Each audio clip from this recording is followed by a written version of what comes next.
Hello, folks. Today is Tuesday, June 25th, 2024. My name is Todor Wolov, and this is the 31st episode of Keeping It Realistic. A lot of you already know what the whole thing is about, and for those of you who don't, I will gladly explain it once again. In this show, in collaboration with Chaos, we review up to 7 of the more interesting and more noteworthy projects shared in the Chaos Campus Facebook group within the last 14 days, talking about their strengths, but also pointing out their weaknesses and even suggesting eventual ways to improve them. We also like to discuss general topics around the group and the visualization field as a whole, and this is why, usually in the beginning of the show, we take a look at some recent events, announcements, news, but also tutorials and tools. After that, if there is a topic we want to discuss, like we do today, we'll be talking about the pros and cons of an AI workflow. We do that, followed by the reviewing of the aforementioned up to 7 works. And by the end of the show, I introduce you to some inspirational stuff I came across in recent times, either from the group itself or from elsewhere.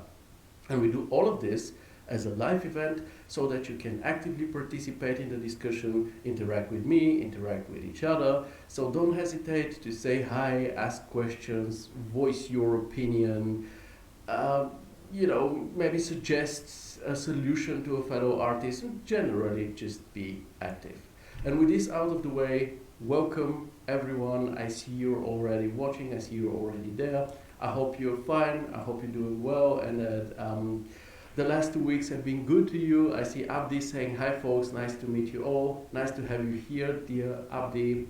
Summer's finally here, at least here in Germany, because not in Europe, because friends and family from Bulgaria have been telling me for weeks now that they have to deal with heat waves, with very high temperatures.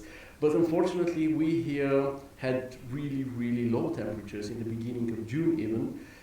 But now, slowly and steadily, summer is coming and it's here and it's great. You really don't want to spend time in front of the monitor, but on the outside. Funny enough, more or less of a Murphy's Law, at least in my personal experience, when the weather becomes like this and it's great and you want to spend time on the outside, clients that have been radio silent for ages suddenly come out of the woodwork and give you work, so you don't have to stay in. Now, obviously, the visualization industry went and is still partially in this rough patch, so having work is not something to complain about, but it's kind of a weird timing that every time because here in Germany there is a lot of bad weather. When it's just cold and unpleasant and rainy, and with a weather like this, you don't want to go out anyway, you're not missing out on anything, so working is actually a valid and nice option. But once the weather becomes nice and you really want to go outside, then you're full of work and you cannot. So I think you can understand this. Amit joined us, Christos is here, we will be talking a lot about you today, dear Christos, and hi to you, Amit, as well. Also, talking about Germany before we move on to the more serious stuff.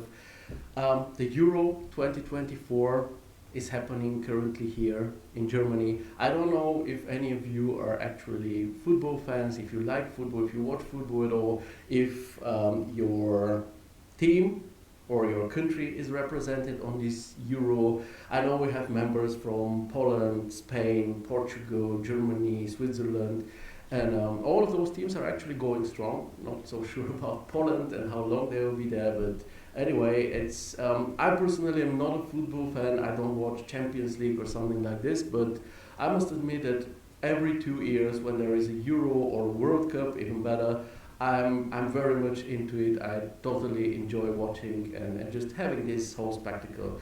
So yeah, this is happening. Gladly let me know in the comments. Is it something for you? Do you like watch football?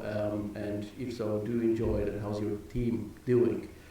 I see Manuel is here. He said he'll be back in 15 minutes. It will be probably Your work is probably an hour or an hour and a half away from now, so yeah, don't sweat it, man. Today's show will be a long one. I gotta say this in the beginning, just because there are like a million topics to talk about, from news to tutorials to today's topic. Then we have 7 works to talk about, and then some inspirations. So yeah, just buckle up and take a drink, and I hope you can bear with this. Amit says, I like football, but more in cricket, and been watching the ICC T20 all games. It's been surprises all along. I must admit that I know absolutely nothing about cricket, but I think it's quite popular in India, right? So I can imagine, but I've never watched a cricket game. I never played cricket in my life, but I will be actually curious to do so. Amid continues, USA was selected for the Super 8s, was a real surprise, nice team, and they played nice too. I don't know what this means, but if you say that it's a surprise, then I totally believe you. Now, let's get to our cover image and appreciate it as we usually do in the beginning. The works this time were contributed by Abhijeet, Piotr, and Manuel. And for all 3 of them, similar to what we had last time, it's a very first feature, so congrats on that. I'm always very happy when something like this happens, when we have unique names featured on the cover image, because this means that more of you are getting exposure next to the awesome Chaos logo, which, as I call it, is a certain seal of approval. Talking about the triptych and the design of it itself, I think that even though all 3 images are very different in terms of general appearance, the verticality they all have to them makes for a somehow harmonious and pleasant final look. I hope you see it the way I do. And now let's take a look at the Chaos calendar. Amit says, nice cover image and nice work as well. Awaiting your feedback on this and the rest. Yeah, you get a lot of what you wish for today, dear Amit. Okay, so first, the Chaos calendar, nothing new. Chaos is still on tour, currently on the next build conference in London today and tomorrow.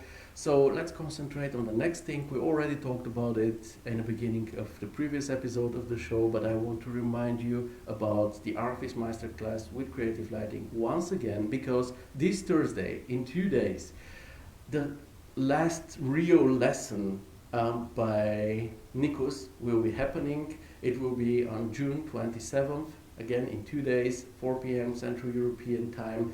The topic will be the final touch, post-processing, a really essential topic if you ask me. But what's more, a competition that will take place over the next 3 months will be announced.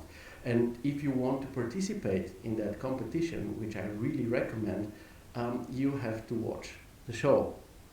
So, obviously, don't miss out on the knowledge and don't miss the chance to participate in this competition. I know that some of you may think, well, I never win anything, so why should I? There are better artists than me and stuff like this. I've been through this, I absolutely understand it. However, I also see a lot of you do personal exercises in order to improve your skills, which is absolutely great.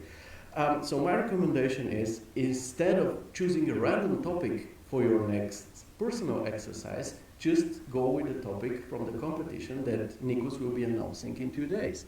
And just roll with it, work on it. You have 3 months to do so. I don't think that the topic will be huge, and I think it's very much manageable to pull off in 3 months, so that you can actually participate. Worst case scenario, you have just done another personal work, you have exercised and improved your skills. Best case scenario, you have done another personal work, you have exercised and improved your skills, and you have won a prize. I think this is a pretty cool thing. Also, don't forget that competitions like this usually also mean exposure. There are scouts, people who are keeping an eye open for talented, good artists coming from large studios that are always aware of those competitions and check if there are artists like this. So, if you participate, because on September 26th, which will be the last episode of the masterclasses by Nikos, the submitted works will be reviewed and the winners will be announced. So if you are one of those people whose work will be talked about on this show, then your name will be out there, you get exposure, and this is worth a lot, believe me. So again, a total recommendation on my side, don't miss out on those master classes, they're awesome. And talking about Nikos, last week the Chaos Campus live show, episode 27, took place with the guests Nadia, how was her name? Let me just check my notes. Nadia Monte, and a young, very talented artist. She currently works at the Binyan Studios in London. And what was really interesting to hear was how she became the artist that she is today. And to me personally, this is the main quality of shows like the Chaos Campus Live Show or the CG Architect podcast. You don't learn a new skill there. You know, don't finish an episode and you're like, yo, I know how to do a new thing. However, what you learn or what you get is a glimpse behind the scenes of people who are talented, who are good in something, but also successful in it, telling you their story of how they achieved their goals, how they went where they currently are. And in the example with Nadia here, she was, I think she wasn't very skilled back then, but she decided to go to the D2 conference to invest in this, and it definitely did pay off for her. If you missed the episode, watch it. There is a recording in the group.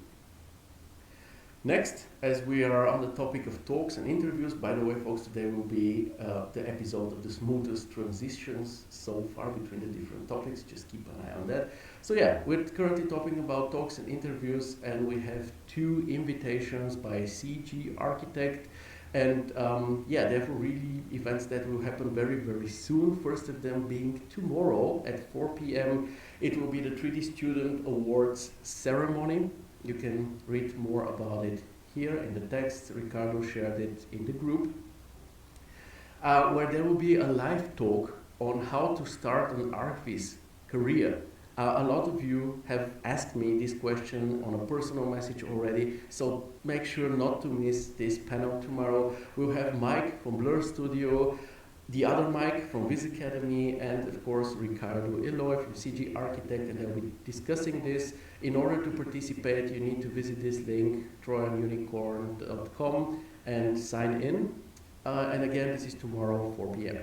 After that, on Thursday, so a day later, at 4 p.m., the 3rd episode of the CG Architect podcast will be shared in the group. We're always the first one to see the new episodes. After that, they're also shared on YouTube, I think, but it's later. The first one to get those interviews are we in this group.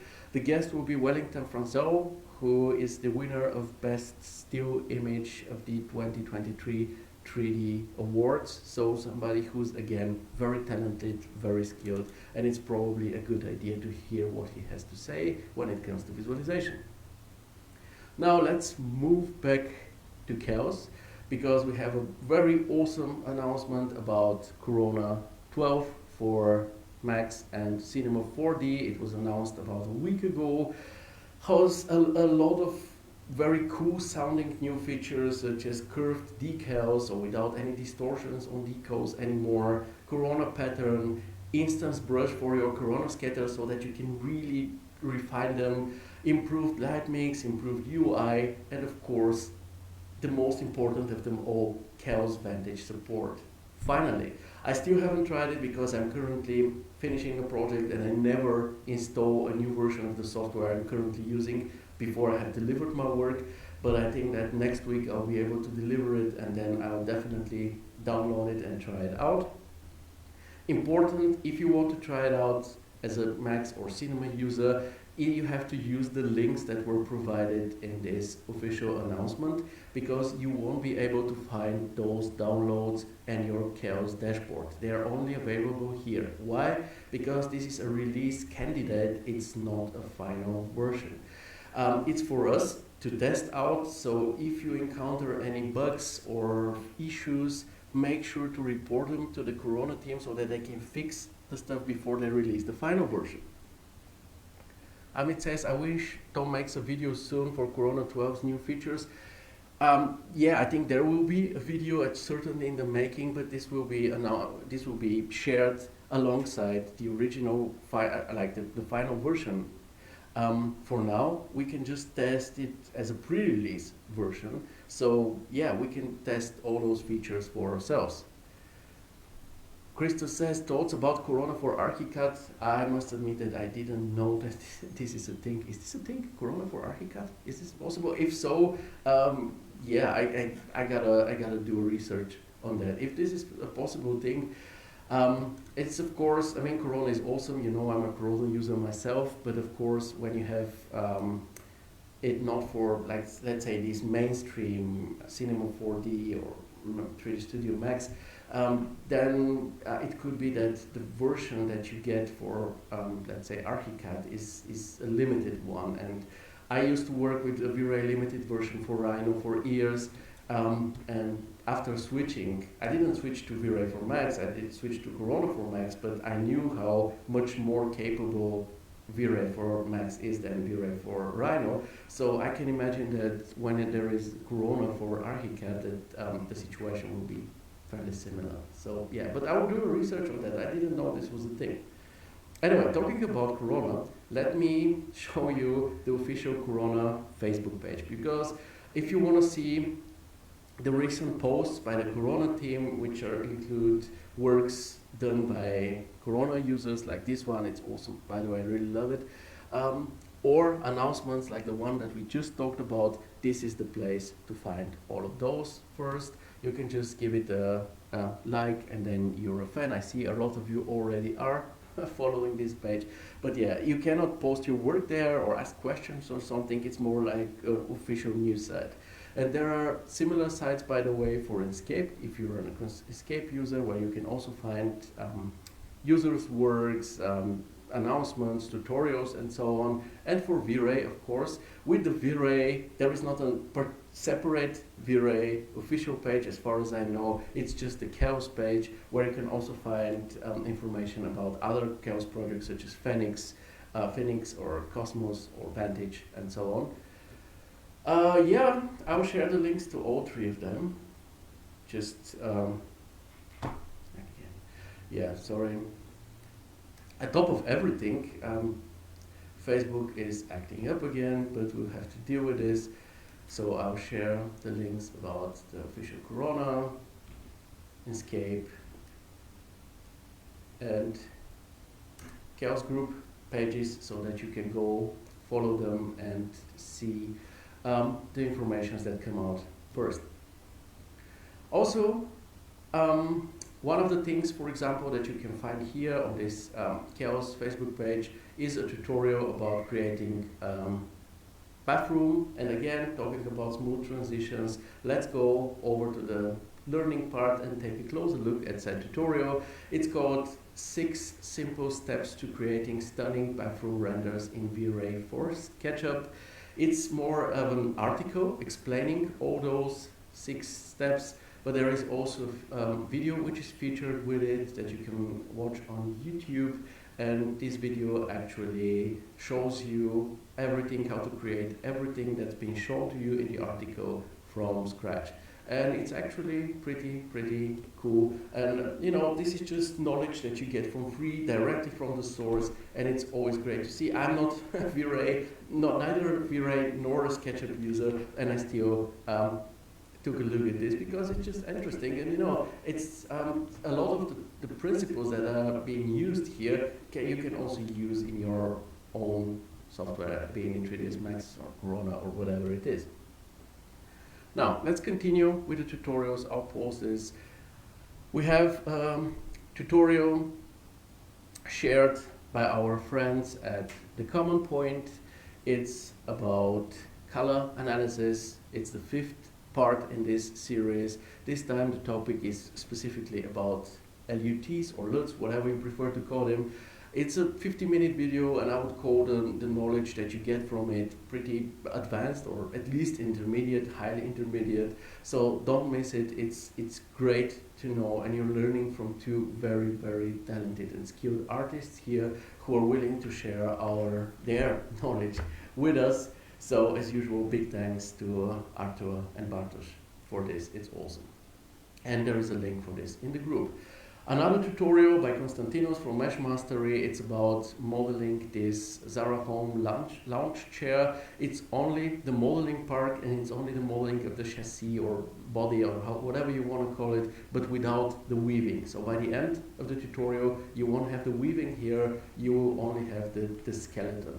However, it's still very in-depth, you get to learn how to create such a clean geometry as Konstantinos is showcasing here, so therefore it's very recommendable on my side, but maybe you can wait until you watch this one until the second part or the continuation of this tutorial has been shared, where Konstantinos will be sharing or showing how to create the weaving on the chair so that you can complete it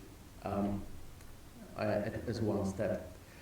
Also, and of course thanks to Konstantinos for sharing this. Now let's continue with the tutorial topic. Last week, for third month in a row, Mike from Viz Academy has been doing a live in the group, similar to what we're doing here.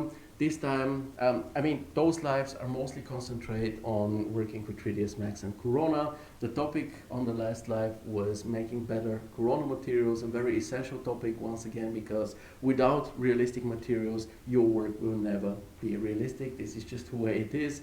In this part, because in order for the show not to be too long, Mike at some point just stopped, and there will be a continuation in a month where further materials will be shown. In this particular video, he's showing how to create wooden beams, how to create imperfections on surfaces, and how to visualize proper looking pool water.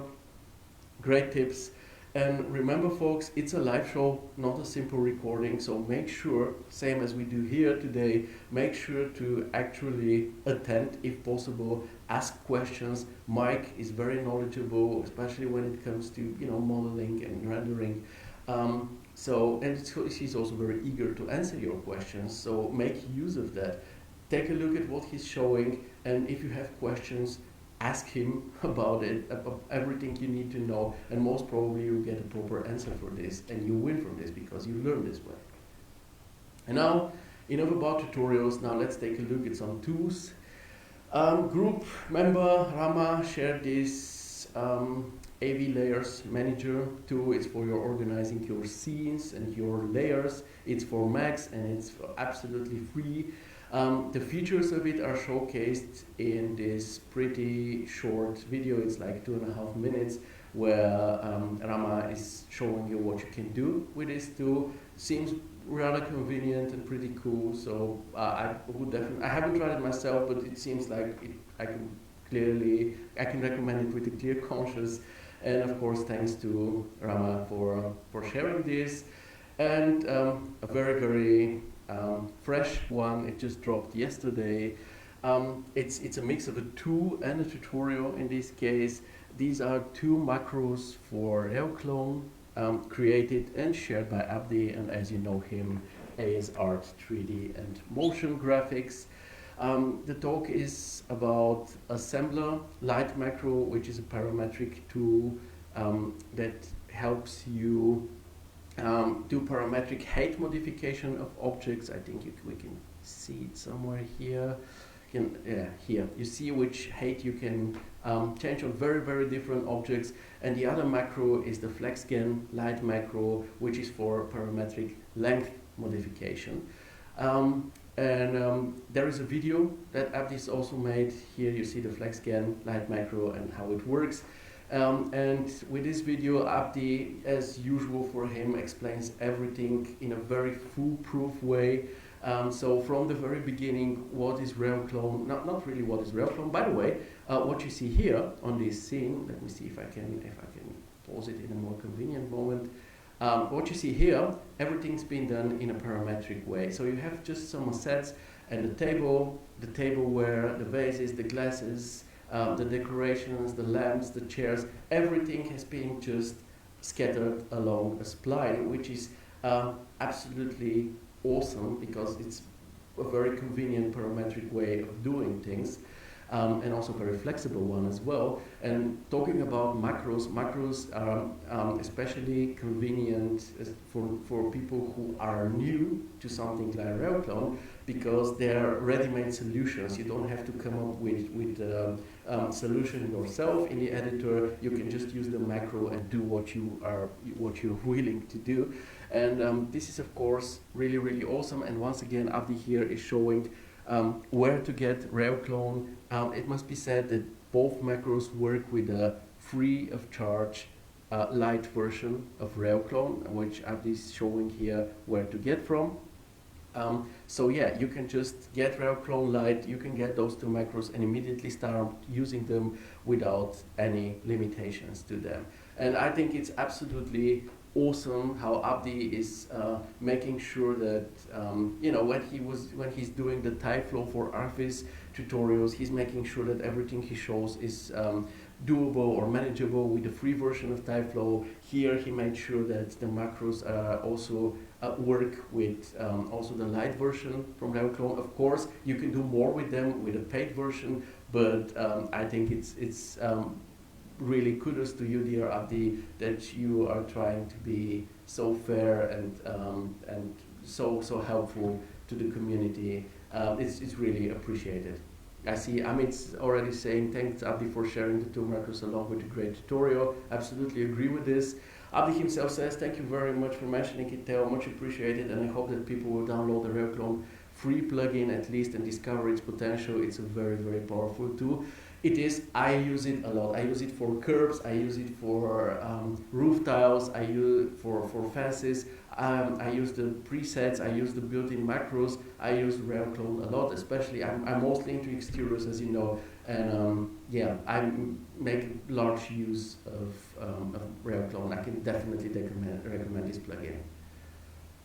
Okay, I think we've had enough of learning and tutorials. We're already almost half an hour in. Let's move on to today's topic. You remember how like a month ago probably we made this survey on AI, and it came out that the majority, like 2/3 of the members of the group, at least the ones that participated in the survey, are already using AI in their visualization workflows. And one of those people is Christos, and he shared a ton of works and examples of his AI workflow, and we want to take a closer look at it today and discuss the pros and cons of it. So let's do it. I'll go back here. So yeah, at some point Christos just started sharing, mostly it was an explanation of his workflow, which by the way is always great to have. Thanks for that, dear Christos. And then sharing this sampler of two images, the one being the AI result and the other one being the initial image he started with, or he rendered from Archicad. And there are like a ton of examples for this. You can go through all of them, just search for Christos in the group. There were also other examples like this one where we only got to see the final result, like you see here. By the way, very atmospheric image. I really enjoy the mood of it. The reflection here with the sun and the foreground looks amazing as well. Here another example, this one I find to be even more realistic. The greenery here looks awesome. It's not without issues, typical for AI. You see how the ground texture is pretty much screwed up here in this area. The column here doesn't look great, but all in all it's a pretty nice looking building, gotta agree on this. Then some more examples, like a ton of them. But I would like to concentrate on the last two works in order to, in order for us to be able to talk, because here Christos nicely described all the phases of his work. So what we'll do now, I'll just enlarge the very first image and tell you more about it. So this is the initial phase. It's after the modeling, which he did in Archicad, and rendering, which is done with the Archicad native's Maxon engine. And as you can see, geometry-wise, it's okay. You can clearly see what the whole thing is about. In terms of looks, it's not really great. It's not realistic at all. There are massive texture repetitions here. The shadows look awful. There is no interior whatsoever. The plants aren't realistic. So yeah, you cannot deliver something like this as a final image. I think we can all agree on this. Then next step follows when Facebook decides that it's time to do so, which obviously isn't the case now. I hope we are still online because there was a drop. I hope you guys still hear and see me. Please let me know in the comments, and most of all you see my screen. But I think Facebook will allow us now to move on to the next step, which is the actual first AI step, which is the realism enhancement. It seems like, okay, Christos says still here, that's great. So yeah, the realism enhancement with Visuate AI, which Christos seems to be using. Definitely, it's a big step ahead. It's better looking. It's more realistic. We have nice shadows. Just compare the shadow from the tree here and what we had in the initial rendered version. It's not really a comparison anymore. The foreground looks better. There is some hinted interior. Even there are no texture repetitions anymore. But one can say that the image still kind of looks pretty washed out. So the next step follows. It's the post-production or tone mapping, whatever you want to call it, for which Christos is using Canva. And it's definitely another improvement because the muffled look, if we compare the two, the muffled look is gone now. We have vivid colors, we have better contrast overall, and I think that this is a pretty good thing. Then we have the upscaling step, so it was probably a 2K image, and now with the help of PixelCut, Christos created a 4K image, and I think that in the process the image even became a tad more realistic because the colors are now looking better to me. And then there is the final step, which is another realism enhancement, this time with Crea AI, which definitely brought some further improvement in some areas, especially the foreground. It's way more realistic. Let's compare. This is the original, or this is the previous step. This is the new one. This one looks better. Also, the interior and the reflections look better as well. But there are, of course, some drawbacks and issues here because the greenery on this side partially became blurry. If you compare with the previous, we had a very clean and solid image, and now the greenery kind of, I don't know, you cannot distinguish the trees anymore. It became kind of blurry and strange looking. Also, we have a very, very strong halo effect around the trees up here, which isn't pretty to look at.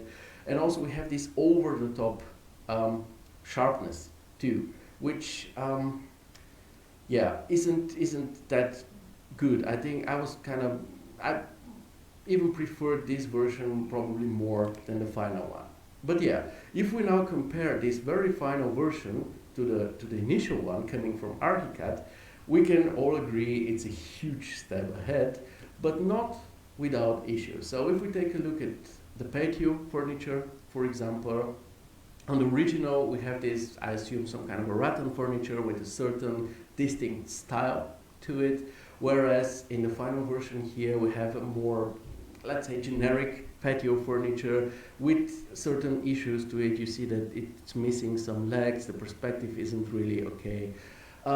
Interior-wise, the contents of the interior are kind of questionable, but we can say it's just an overlaying of reflections and interior and whatnot, so it's not so important. I would agree with this. However, we even have a wrong reflection because you see the roof here is actually continuous, but in the reflection there is a gap in the roof for some reason. Also, there are some foreign elements like this piece of greenery here on the side. I know where it comes from. It comes from this high shrub or small tree, whatever this is that we initially had, but that got lost in the final enhancement with Crea. So yeah, all in all though, it's, I think, a good use of AI. And now let's take a look at something else that went missing because Facebook died, but we're back at it without big issues. So yeah, we'll take a look at a second example. This is the cabin in the mountains made with the same workflow. And I think the first impression that you get just looking at the previews down here is it's definitely the same house and it looks good, but these are 4 different scenarios. So let's enlarge this and take a closer look at the images. They look really nice, very realistic. I'm a big fan of the second one, it's my favorite. It's very atmospheric, it's beautiful lighting to it. But the other ones are also overall quite realistic as well, have good materials, some imperfections even. That's pretty cool, but what they're not is consistent. My personal conclusion after going through all of these two projects, of course we can talk about it forever, but we have other projects to discuss and so on, so we cannot extend it eternally. My personal conclusion, and you can gladly share yours in the comments, after going through these two examples of Christo's workflow is, I think, considering the current state of AI, this is an important notice, it is actually pretty good for work in progress states. What is wrong now? Again, there is a drop, I'm very sorry, I hope it won't keep happening the whole time, but not really up to me, to be honest. So yeah, I think it's a great thing for work in progress states where you can quickly visualize an idea of yours in a realistic way, or even create your own reference or mood board for what it matters.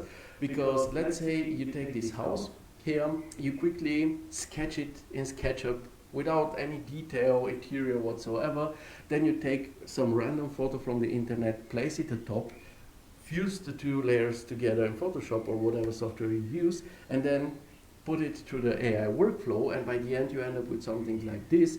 This will be a quick way to create a mood board that you can then show to your client and say, this is what I plan to do.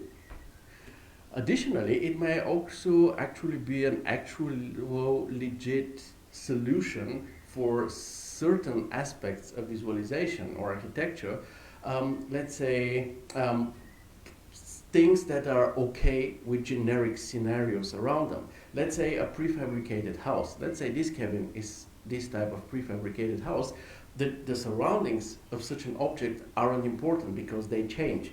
So if you have this house and you want to put it in different scenarios, I would even go further than what you depicted here. I will show it once in the deep forest, once on the Rocky Mountains, then on the beach, so that you can prove that this house fits in different scenarios.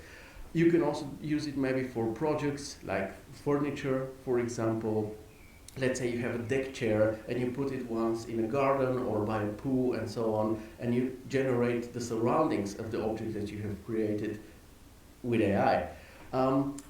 As far as I know, Chaos is already working on a solution like this for Celindo. You know Celindo, this is this tool or platform for 3D project visualization, and I think at least the way they presented it, that they will be working on AI generic surroundings for objects like what you see around here. So I think that a similar workflow will soon be a part of the Chaos projects. Now, for me personally, going back to those examples, I'm impressed by them. I really like them. But for me personally, they're not really an option, at least not for the final output. Again, on the way to the final output, that could actually be a more than a valid option for me, and I'll definitely consider it. But the thing is that I almost never create one single image, so consistency is a very important aspect both for me and my clients. So if my first image looks like this and the second angle looks like this is an absolute no-go. As you said yourself, AI is also evolving. We never know how much it will evolve. Maybe at some point you'll be able to have absolutely consistent surroundings no matter the angle. At this point, it will become really, really interesting. But again, I can imagine using this workflow like this for quick previews, or for the creation of more specific, more custom tailored reference creation. Because usually when we use references, we take something from Pinterest or somewhere else from the internet, and it's like a different situation than the one we are currently working on. But if we are able to, let's say, get the specific house we have already started modeling and just place it and create a reference around it, then it would be pretty good. Don't forget, however, AI and the images it generates are reflection of reality, but they are not reality. So I think in terms of realism, in terms of a lot of other things around our industry, it's not unimportant to actually work with photos as references. But yeah, with all of this being said, big thanks to you, Christos, for sharing this. And by the end of this, let me please, let me see you've written something. Genius, the proposal for image in the background for letters in Photoshop, right? Yeah, thank you. Two tips by the end of it there for you, Christos in particular, but also in general. Please go a bit easier on the sharing, because you have shared, I think, 11 or 12 works within the span of 2 weeks, which is an overkill. It's kind of inflationary up to the point of looking like it's spam, you know. And I know this is not the case with you. I know you're very motivated. You're trying to contribute, and I really appreciate that, actually. But still, it was too much, and you saw we were able to go through your workflow just with the help of 2 projects. That would have been more than enough. So yeah, and generally speaking, and this is to everybody, I mean, this is my personal opinion. Nobody asked me to say something like this, but it's like a group by Chaos. You know, it's in the name, Chaos Campus. So even though we're a very open and tolerant community, every artist is welcome here. In this show, we have reviewed works that have been done or rendered in D2 or in D5, sorry, Psychos or Unreal, whatever. I still think that it makes sense that we primarily focus on projects or workflows done using Chaos projects, because these are simply the tools that most of the users in this group and people who are interested in it and freshly joining are using, and therefore I think these are the tools that we can provide proper feedback for. Because, for example, you, Christos, are using Visuit AI, and I've never heard about this, I've never used it, and I cannot give you a tip. Maybe if you are in a community about AI or the Visuit AI community, and then you share something like this, people can give you particular advice how to do it even better or improve or whatever. I can do that. I think it makes, I can talk about more like Chaos projects because I myself use them, or at least some of them. So, nevertheless, we all profit from those shares, experience of yours, so keep them coming, just maybe in a more reasonable amount. But yeah, that's it for now. I think it's maybe time now to start reviewing some projects. I see this problem will be on every Facebook page that will be opening. I'm sorry for that in advance. But as I see, we're still able to work and talk and do our show normally, so let's do this. And we'll start today with a project by Abhijeet. I hope I don't butcher your names too much, folks. I specifically ask ChatGPT how your names might be pronounced in order to pronounce them as correct as possible, but you're coming from different parts of the world, so it's difficult to get it right every time, but I'm trying. Get me some slack for that. Okay, let's see what he has to say about his project. Hello fellas, first post in the group. And that's it. Now, that's a very friendly description, but obviously it's incomplete. I know it's your first post here, so you probably haven't watched the show, and yeah, you don't know better, so I'll explain it. When you share your work, oh, Alan is here. Hello, my friend. When you share your work, gladly share the type of project that you have shared with us. So is it a personal exercise or maybe commercial work? Gladly share the goals of your work. What were you trying to achieve? What were the challenges? Stuff like this. And also the software combination that you used in order to create the scene that you're sharing. You shared a lot of this in the comments because I asked you and you were open about this. So in this case, it is a commercial work. The goal of it was to showcase the facade of this skyscraper to the client. And the software combination, I'm not sure if you said anything about this, but yeah, in future, please make sure to do so. And now let's take a closer look at the work. Amit says, Abhijeet says you pronounce it right. Yes, man. Viva the ChatGPT. Amit, Theo, can you please make your video smaller so we? Oh, sorry. Oh, thank you, man. I'm so sorry. I'm really sorry. I forgot about this. Thanks for letting me know. Yeah, things like this happen. I gotta get used to. I really needed some kind of a hotkey or something for that because I made myself big so that I give you my conclusion about the AI topic, and I forgot to show you my screen back. Sorry for that. Anyway, thanks for letting me know. Let's move on. So yeah, general impression. Your work looks pretty cool. These were just my initial thoughts. It looks cool. It's immediately visible what the whole image is about, but without your building sticking out in an artificial way. Because there are those they were very modern and very popular at a certain times in a visualization industry, where you had a skyscraper and then you had all those light beams and spots lighting it up as if this was the Batman logo. This always looked artificial to me, but in this case it's very harmonious part of the whole scenery. So let's start with the good parts. First, the modeling. I think that both the building and its surroundings have the right amount of detail, especially considering the scale of the scene and the viewing distance. Here you don't need window handles and detailed frames when you do something like this, for example. The building geometry looks nice, both in those fully glazed areas, but also at these podium level stories.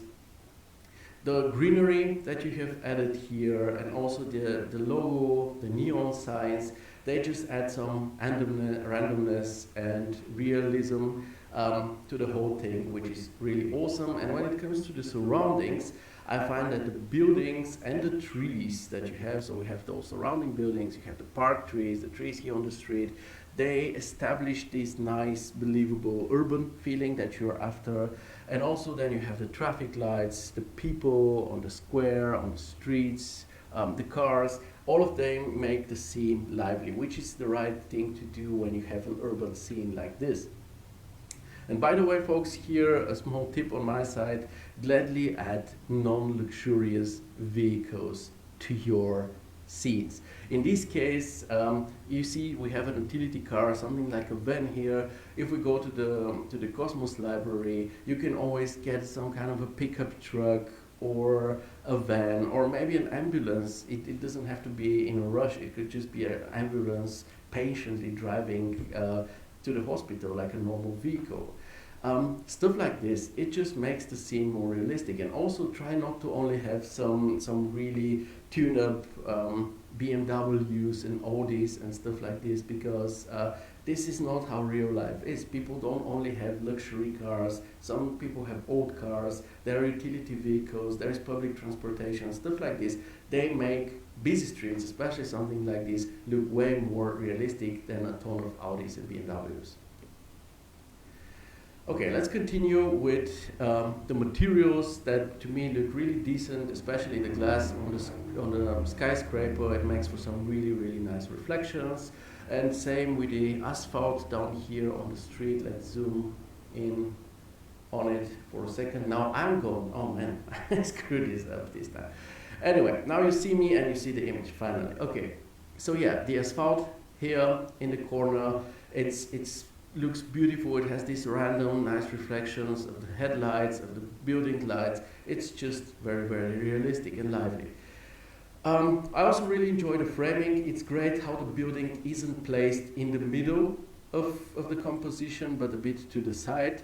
To me, it even looks a bit like a golden spiral. I'll try to draw one now freehand. It will be a disaster, but nevertheless, if I show you, you know what I mean. So this could be something of a golden spiral. I don't know if you followed any photographic rules with your composition, but it feels balanced and nice. So well done.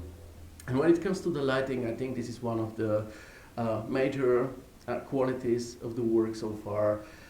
because it's really great, especially in combination with the volumetrics, because the volumetrics make for this nice aerial perspective, which makes, first of all, makes the main building, the main actor of this scene, nicely stick out, and this is the right thing. And secondly, it provides a good feeling of depth, which on the other hand strengthens this urban atmosphere, because you have the feeling that there is a lot more going on in the back or in the distance, and that the city is continuous. It's not only the area here, but they're also building very, very far away. And this is the right feeling with an urban scene like this. When it comes to the lighting of the building itself, I really like how pleasantly random it is, and that it also, it's very lively the way it looks, and also it establishes different zones, because if you take a look at the podium levels, for example here, it looks like they're still going strong, like everything is still active in them. So there's probably a cinema, a fitness studio, a shopping center, bars, whatsoever, and there are still a lot of people there. That's why these areas are fully lit, where at the same time the areas up here are only partially used. There could be multiple reasons for that. If these are offices, then maybe people are starting to leave them and go home. If these are homes, then maybe not everybody has come home from work or from wherever they are, or maybe not everybody is at home, and this is why they are partially lit up in comparison to these areas down here. And generally speaking, the lighting that you have chosen in combination also with the sky is really, really atmospheric. Now, while we're at the topic of lighting, let's take a look at some things that aren't that great or can be improved upon. First, when it comes to the surrounding buildings, the building to the left has very repetitive pattern when it comes to its lit up facade, so you definitely need to randomize that.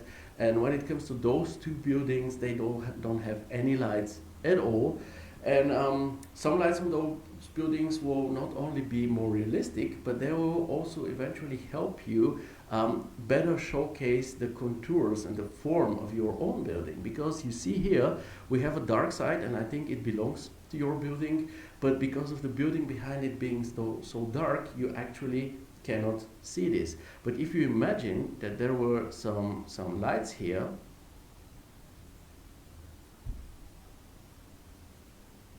this edge that becomes visible because of the lights will properly showcase the contours of your building.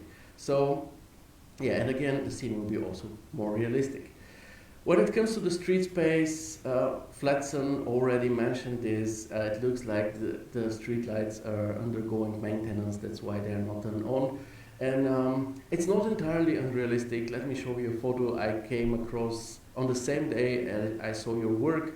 This is a photo from Poland, and it looks like it's some at least semi-urban area, because you see a bus stop here, you see some buildings and structures to the left, and you see there is absolutely no light on the street. So this is pretty similar to what you have depicted here, and I know why you did it, because you don't want to take away the attention from your building.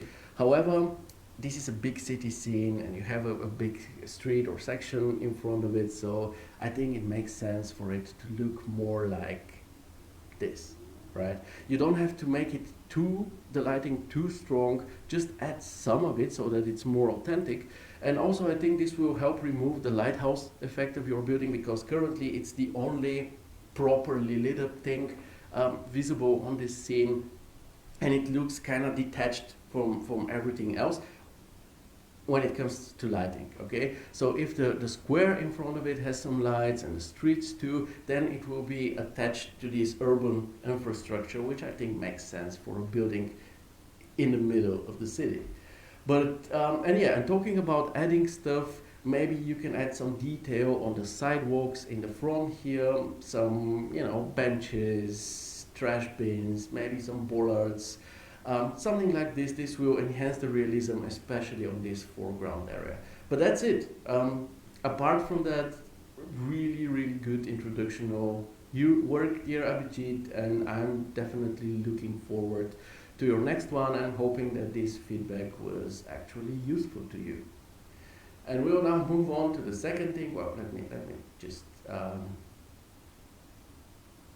refresh this one so that we don't see this stupid message every time. We come up here, and then we will refresh this one as well. It says some street lights on the right would light up a bit of a bit of that area. Sorry, cannot read anymore. Yeah, this is absolutely true. This is exactly what I mean. Especially this is the foreground area. This is pretty close to the camera, so the more detail you have there, the better, because it will make the whole thing realistic. You don't need tons of detail here or the buildings in the back, but here you have to do this right. Now let's move on and take a look at Piotr's work. And this is another first-time post. Let's hear what he has to say about his render session. Hello everyone, my first post on this group. This is a part of my personal project that I'm currently working on in my free time between client jobs. Interiors is something I rarely do because most of my work focuses on exterior renderings. I absolutely feel you, brother. Same with me. I've made probably, I don't know, tons of exteriors, but probably only a dozen of interiors for all 12 years of my self-employment as a 3D artist, because I don't know, I just went more with exteriors and just ran with it. Let's see, Piotr continues. Currently I'm trying to switch to interior visualizations to find new clients among interior designers and build a new brand around it. Very smart approach. Some artists just try to reach out via LinkedIn or maybe via paid advertisement to reach out to certain clients without having anything to offer to them in their portfolios. So if you're into exteriors, but suddenly you want to do interiors, you cannot reach out to somebody and say, yeah, look at my exteriors and believe me, I'll do great interiors as well. It doesn't work this way. You need to have something to show to those potential clients, and this is what Piotr is doing here. He continues, I will be very grateful for any comments and advices. The main goal for this project was to create as many shaders as possible from scratch and achieve realistic look without using Photoshop for post-production. The softwares used is 3ds Max and V-Ray. I'll just take a look at the comments and then we will review this. Abhijeet says, thank you, Theo, for your valuable feedback. We'll definitely keep it in mind next time. You're very welcome. Also, the way you described it sounded like you were actually in the process of it, and this wasn't a very, very final version of your work, so just maybe consider it for it. Now, back to Piotr's work. It's obviously a wonderful description because it informs us about the type of project, about his goals with this work, trying to create a interior portfolio, the challenges he faced or he decided to face by creating most of the materials from scratch, the software combination used, everything, and it just makes it easier to provide proper feedback. The visual presentation of the images, as more previews here, is also very solid. Maybe it's slightly repetitive because on 4 out of the 5 images we see this kitchen, but nevertheless the images are absolutely visually consistent and really make me want to take a closer look at them, and this is what I will do next. And my general impression going through all 5 images is for a really cool, solid, clean work that could generally be a tad more flashy, but more about this later. So yeah, let's first take a look at the design. And to me, the architectural concept seems really well thought out. The single elements go together well. I'm not an interior designer, I'm a classic architect, but I find that these elements really complement each other visually. And when it comes to functionality, everything makes sense. We have the kitchen block, we have the kitchen island next to the dining, and in the back of it is the living room area. Classic, but makes a lot of sense.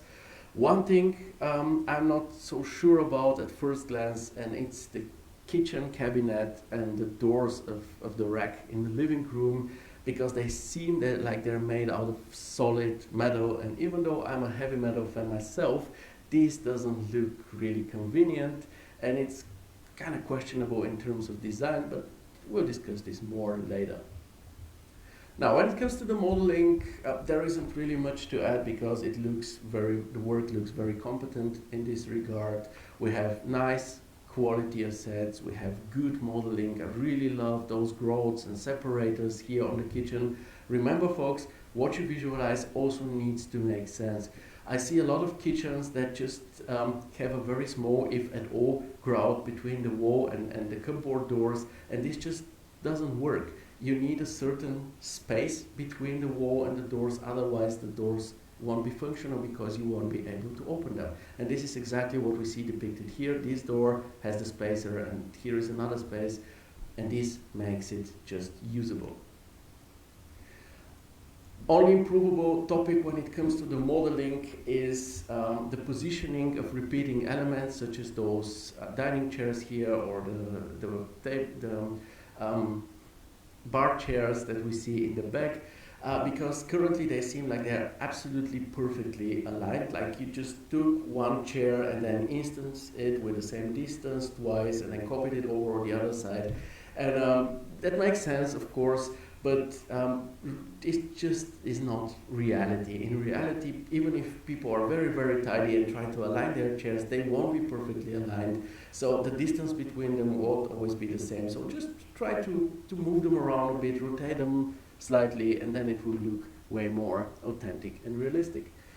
When it comes to framing and lighting, I don't have any complaints, actually more suggestions, we can call it like this. So the framings, I think all of them are really nice, with the close-ups being my favorites. This one is really, really beautiful. I actually wanted to use it for the cover image, but ended up with the second one, but both are pretty cool. Now, when it comes to the first shot and the visual message of it, I think that it's not so great that we are facing the backsides of those chairs. And it's not so much the general idea of facing the backside of a chair, it's this specific chair, because it's like it has this very, very enclosed and repelling backrest that we're facing, which makes the viewer get this feeling of not being welcome, because it feels like we're facing a certain type of border in this area.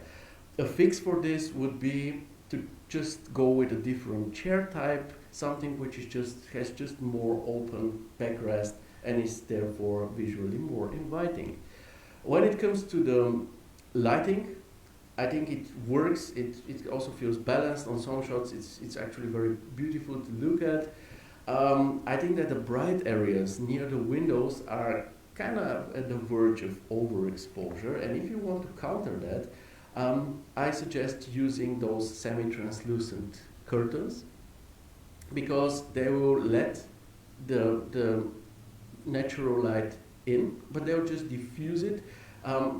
And by doing so, they will prevent overexposure. And also, in terms of design, the combination of an opaque curtain like this with a semi-translucent one is a classic one, so I think that it will visually fit into your concept as well.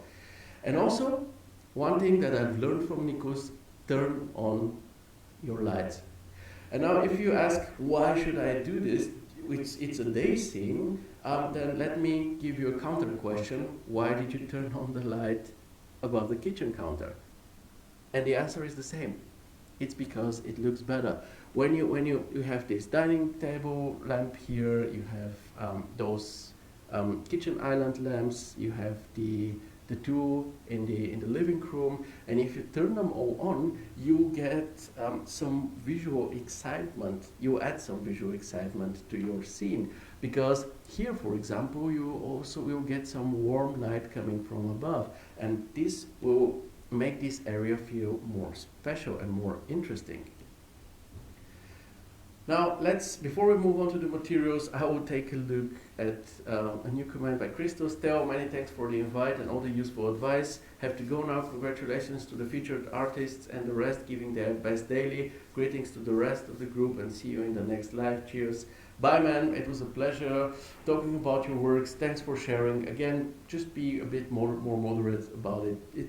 It's enough to share one or two of those works, pre-select them, see which ones are the strongest, the best ones, and gladly share them, because again, we all profit from from such experiences like yours, even though they're not done with chaos projects. Have a good day, man. Now let's continue with Piotr's work. Material-wise, this is an important topic, and this is also an example of why it is important or so essential to have those elaborate descriptions that I'm always so adamant about, because Piotr in the beginning said he challenged himself to create the materials from scratch. So this is obviously a major topic, and I'll try to talk more about it. And if I didn't know this, I probably would have been way more shorter with my review when it comes to the materials, right? So yeah, let's, I think that generally speaking, the materials look lovely and add a lot of authenticity to this scene. When it comes to the ceiling, wall and floor materials, they look great, especially the parquet. I often see artists that tend to make huge grouts between the floorboards, which is wrong, because you actually don't want to have those grouts because they just cause problems, mold, water. You can just lose stuff in them. So yeah, this is just how proper parquet looks like. You tempered it, I assume. This is why we see a nice grout here. But there are also areas where this grout simply isn't visible, and that's okay. This is how it looks like in real life. When it comes to the wall material, I gotta compliment this as well, because we have those really, really awesome, but also subtle imperfections near the bottom edge of it. It's really, really cool. When it comes to the metal materials, I think it's a bit of a mixed bag. On the one hand, let's maybe get to this image. On the one hand, they look great. They have those awesome imperfections to them. I see no pattern repetitions. The reflections look very authentic. However, they don't look right in terms of their usage. Because again, I said it in the beginning, they look quite heavy to be used for the doors of kitchen cabinets. Now, before you say, yeah, but there are metal kitchens, yes, I know. I even searched for some. There is this article by the Zine. By the way, there are very nice kitchens here, so I will just share this with you all. And here we see some kitchens made primarily out of metal. And yeah, here you see the first example, second, third one. They're actually pretty sweet. But as you see, because metal is heavy, most of the parts that are done in metal are low. They're resting on the floor. Now, of course, in your case, you can say, yeah, well, but I have this kitchen block, so statics aren't a problem, aren't an issue here, and I would generally agree with this. And I think that the issue is elsewhere. Now, I personally, while studying architecture, I needed money, so I worked in a kitchen as a dishwasher. And in professional kitchens, like the restaurant I worked in, okay, yeah, now we have it. In professional kitchens, almost everything is made out of metal because of otherwise you cannot use wood or something like this, because this you won't be able to make it sterile and clean enough to prepare food there. So yeah, as you can see on this example, a lot of things are made out of metal. What's the difference to your kitchen then? Because you see there is a line of those cupboards on the wall, so it's not the heaviness. And the thing is, if we compare your fronts and these fronts, you see the difference in the reflections. And the thing is, what these here are made of is sheet metal, steel sheets. And this is why the reflections of them are so distorted, because the material is actually quite thin in order not to be heavy. If we compare to your kitchen, however, here it looks like you had a massive block of steel or metal, whatever, and you used heavy machinery to cut down those doors and place them here. So I think the heaviness comes from the way your materials are reflecting stuff. And I think that if you were to add some noise to the bump map of your metal materials, so that the reflections of them become distorted, then the visual appearance of the metal will be way lighter and therefore way more realistic. it was a long point, but I think you put a lot of effort into this, and I think you deserve to get also more feedback to these points that you've put so much effort in. And now let's come to this point that I mentioned in the beginning, that generally the whole set here could be a bit more flashy.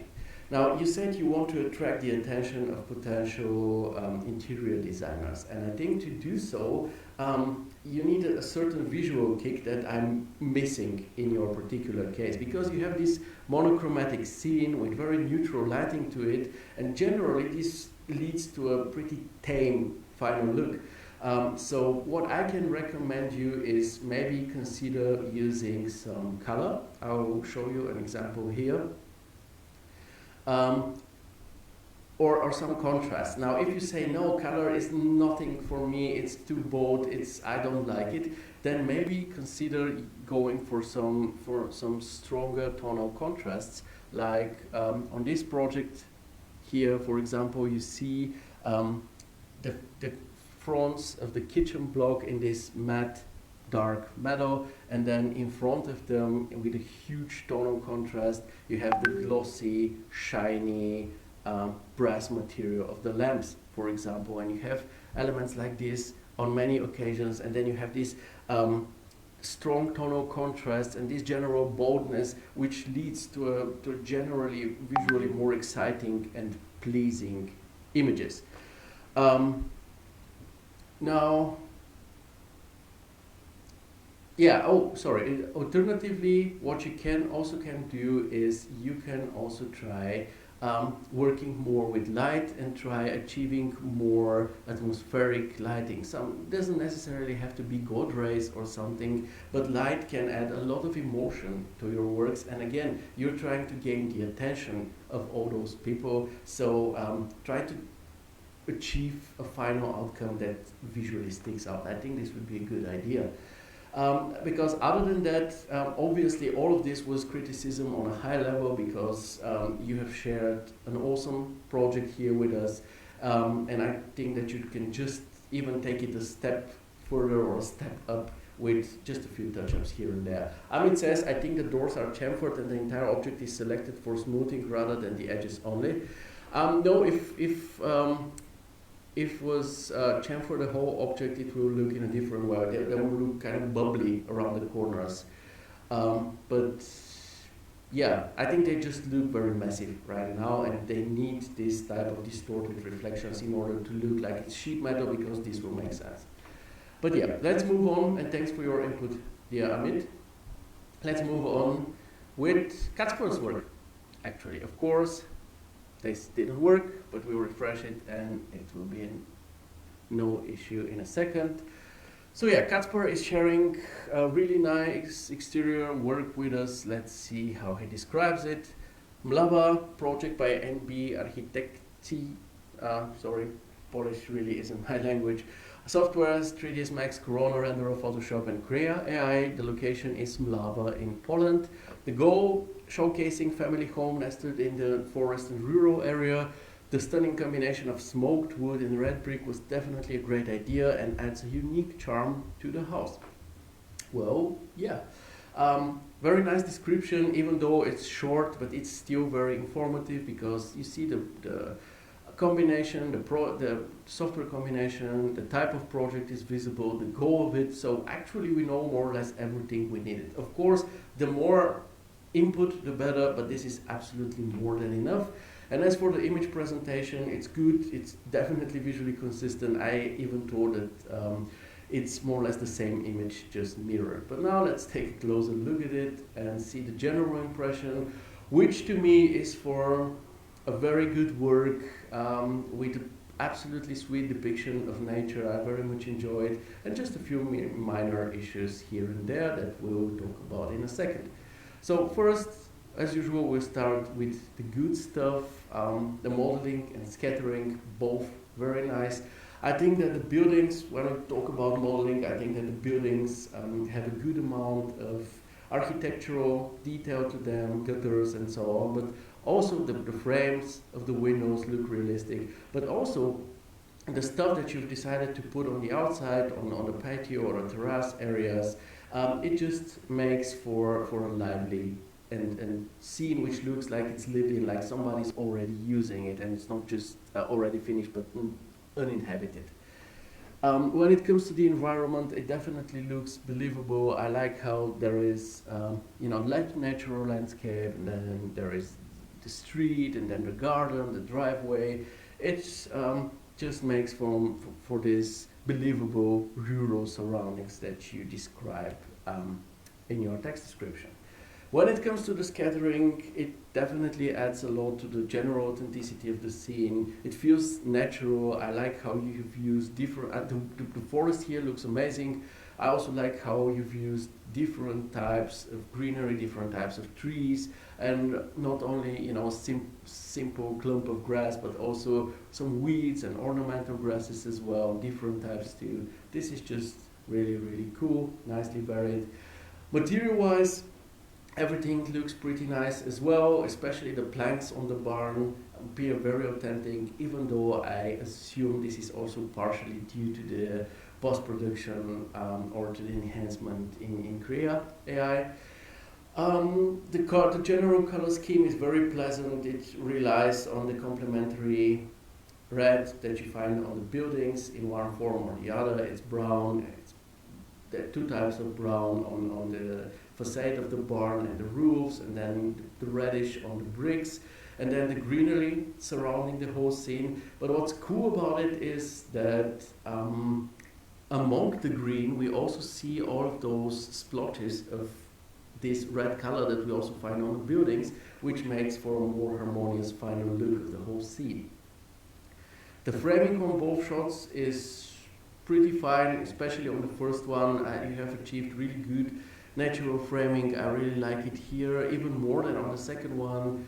This one is pretty great as well. I just find that this branch going into the building from at the top left corner is kind of very dominant and dark, and this is why I prefer the natural framing of the first shot.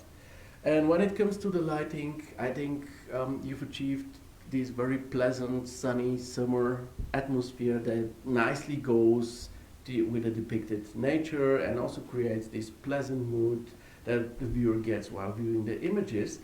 Now, on the flip side, when it comes to the lighting, there are some strange things about it as well. First of all, it's this shadow around the entrance. I know it's probably coming from some tree somewhere, but with the ornamental grasses directly by the entrance and this type of shadow, it actually looks like some kind of invisible spotlight is lighting up those ornamental grasses and creating this shadow here. So this is kind of questionable. And when we take a look at the second shot, first of all, I find that the backside of the brick facade is kind of dark, like too dark if you compare it to the backside of the barn. And also, given that the light is coming from the left, judging by those shadows on this side and the general illumination, it's very questionable where this shadow is coming from. I assume these are some artifacts from the post-production or from the AI enhancement, but yeah, definitely check this out and fix it. And now, let's talk about the framing. Framing, I already said, is pretty good, and I still have this opinion. However, there is something a bit unfortunate about the framing on the first shot, because the way you have positioned the camera, it looks like this thing here is one continuous line, and what we have here is actually some kind of a window, where in fact this is absolutely not the case, because what we have here in the front, it's some kind of a terrace wall, and this thing here is a niche cut for the main entrance, but those two edges align so greatly that it looks like a fully different situation. So when you place your camera somewhere, keep an eye open for how do we call it, like it's an illusion, but it depicts something which actually isn't there. Also, an entrance usually is a very important, one of the most important parts of a building. And in this case, on both angles, you actually don't get to see it. It took me a few viewings of both images to figure out where the entrance should be situated. And generally, this isn't that optimal, if you ask me.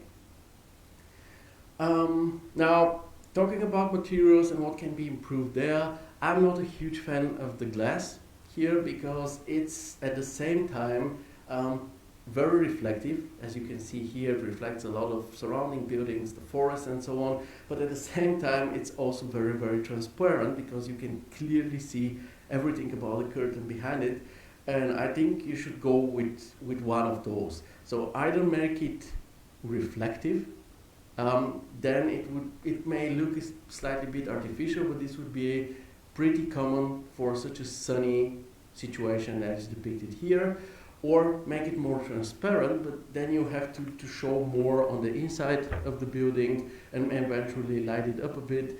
But in the moment, it's a mix, and this mix looks kind of fake. And when it comes to the scattering, again, I said that it looks nice, and it really does. But I think that the grass density here seems kind of off. It kind of reminds me of stepland, you know, where you have just clumps of grasses, and in between it's just dirt and ground. And I googled Blava. There aren't like a million photos, but it looks like a pretty green standard for Europe area. And if you take a look at this, for example, grass looks quite normal. So I think that you should make the grass just denser to achieve a better local authenticity here.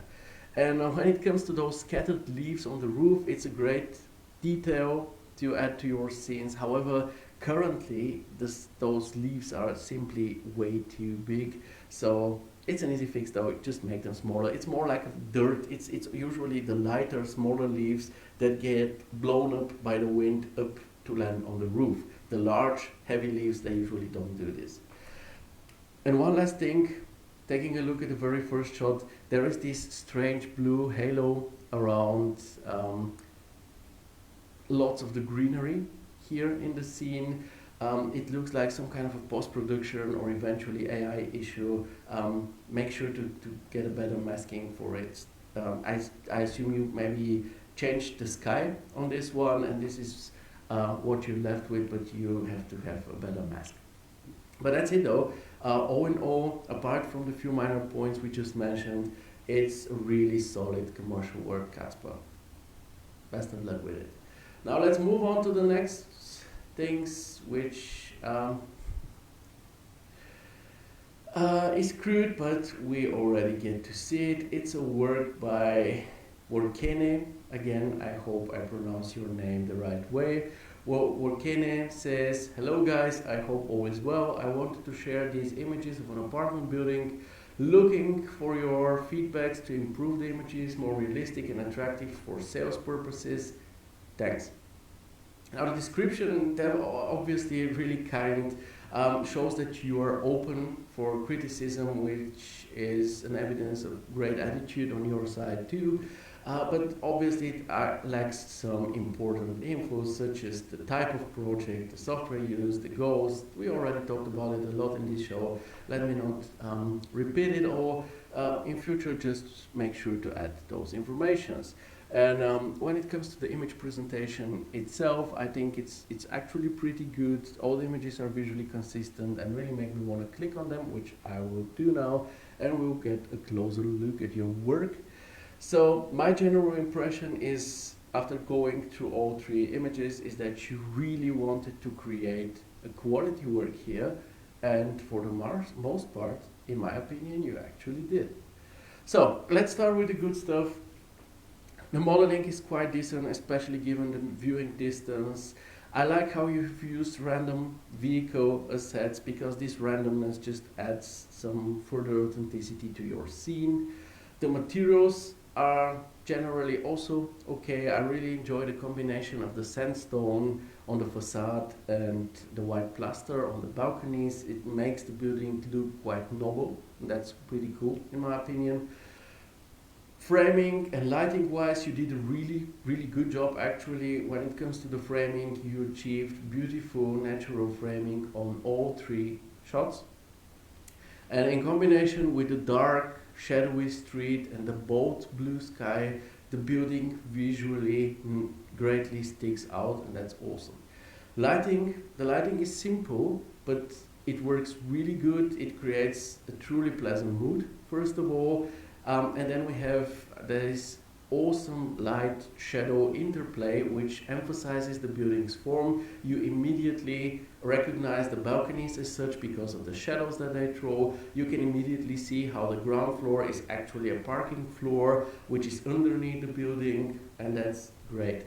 And with your lighting you achieved some wonderful tonal contrasts which make the scene actually visually exciting and create some really beautiful moments. My favorite one being this one here. Just take a look at this. Take a look at the dude here in front of the simple blue sky. Amazing tonal contrast. And then take a look at the shadow of the woman on the facade. It's awesome. And this whole scene, it's marvelous. I absolutely love it. Now, what can be improved as we're currently talking about lighting?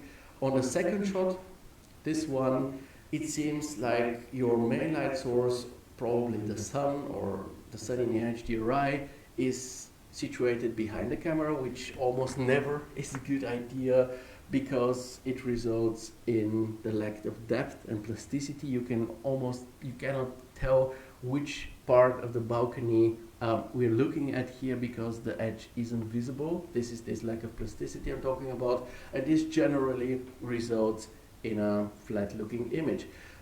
There's an easy fix to that. On this scene, just rotate the sun to the left until it's probably around 90 degrees to the viewing angle of your camera, and it should be okay. Modeling wise, I think because you want to improve the quality of your works, first make sure to remove all mistakes that you have. Here, for example, we have the sheet metal, which is okay in this part of the balcony where the glass is, but here it's extended for some reason, clipping with the balcony geometry. That's wrong. You need to check it and fix it. The stairs also don't look right. This edge here isn't pleasant to look at. Also, it's definitely missing at least one railing up here. And you have this levitating curb on the street. You need to fix all of this. Then you need to add more detail. First of all, to the window frames. Currently they look very simplistic and rudimentary. To the street, add proper curbs. It's not enough to simply have some I don't know, concrete material on the side of this poly object. Add proper curves, scatter them around. You can do this with real, by the way. Eventually add some infrastructural elements, same as what we talked on the very first work today. Maybe a bench, a bollard, street light, something like this. They make the whole scene look more realistic. And the third point, I think it's obvious, improve your interiors. Putting the same interior image behind all the windows won't cut it. Let's be real clear for a moment. It's a very lazy solution on your side. It doesn't look bad, I have to admit this, but it also isn't the right solution. What you can do here is try hinting some actual interiors with the help of the Chaos Cosmos library. There is a ton of stuff when it comes to furniture and so on that you can use and directly put into your model. If you don't feel like it, if you don't have the time for it, you can eventually try using a parallax solution. They are very convenient, and when it comes to rooms, there is usually a large variety. There are whole sets that you can buy. I personally am using V-Parallax, but there are also tons of other solutions. Just pick the one that suits you the best and maybe try it out. This would be the right project to do so. When it comes to materials, gladly do what Piotr did and spend more time in the texture creation phase to achieve just more realistic looking materials, because without them, your work won't ever be realistic. You need those realistic materials. This is just the way it is. So remember, when it comes to materials, you have your own render engine library. It doesn't matter if it's Corona or V-Ray, there is an included library that you have. Also, there is the Cosmos library with tons of materials, as you can see here, in different categories. If this isn't enough, or if you don't find what you're looking for, you can of course go to some of the countless online libraries. I myself use Polygon. I've been using it for years and I'm very happy with it, but there are other options and alternatives as well. Again, check it out. Polygon, textures, see if these categories fit your needs. If not, search for something else. But yeah, materials are very important. Make sure to work more on them and to have them as realistic as possible. And if you have repeated elements like those cars here, for example, remember that you can always give the car just a different car paint and it will immediately start looking very different from its instance. And the good thing about it is if you change the material, the instancing still stays because it's instance geometry, not instance textures. And also gladly add some imperfections. I understand if you don't want to add leakages or weathering on your buildings because a lot of clients are very sensible with that topic. But what you can do is always you can scatter some leaves on the streets or things like this, because even the cleanest country and the cleanest neighborhood where there are trees or some plants, there are also leaves. That's just the way it is. But yeah, with all of this being said, good work, workene. Gladly fix the issues that we just discussed, and you actually have a pretty good project for your portfolio, I think. Folks, are you still there? Are you asleep? We're 1.5 hours in, and yeah, we still have 3 works to review and also talk about some inspirations. I think it will be maybe a bit more than half an hour, but let's take a look at see. Next, we'll be talking about Manuel's work. He's under his company's name, I assume Habitat 4-3, and he shared an interesting interior project. Let's hear the description of it. Hello, I just finished this one a couple of hours ago. This is for a cabinetry client I have had for the past 4 years, and it is a work in progress, meaning that the client and designer will make changes in the upcoming weeks, and this is the reason why I leave out some detail like chamfering edges and post-production in Photoshop. Cabinets and walls are modeled in Vectorworks, as I also do the shop drawings. Then I move into 3ds Max as an FBX file. Everything is rendered in Vantage. For lighting, I used an HDRI, and inside just 2 planes of light to lighten the dark areas in the geometry. Let me know what you think. Thanks. Great description, really good, providing a lot of information about the shared images, and it's just always a pleasure to read such descriptions, really help better understand the projects and what the whole thing is about. And as for the image presentation itself, it's pretty good too. It's visually consistent, the angles are nicely varied, so yeah, let's dive in. I see Workene saying, thanks for the valuable comments, you're very welcome. Did I pronounce your name right? Please let me know. Amit says, all awake. I'm very happy to hear that because I myself, it's really warm here, would gladly go to sleep right now. But we still have work in front of us and interesting stuff, so let's get on with it. Now, general impression of Manuel's work, very clean and pleasant one. And I think that with a few improvements, it can actually become more than simply cabinetry visualization, but an actual very good portfolio project. Let's take a look how this can be done. We'll start with the good stuff as usual. The design. I like the design here a lot. I find it to be pleasant and very humane. It's not so catalog-like as a lot of other things that we're used to seeing, especially in recent years. It looks more like a part of some nice uptown house, and I think these are great conditions to showcase or depict the kitchen.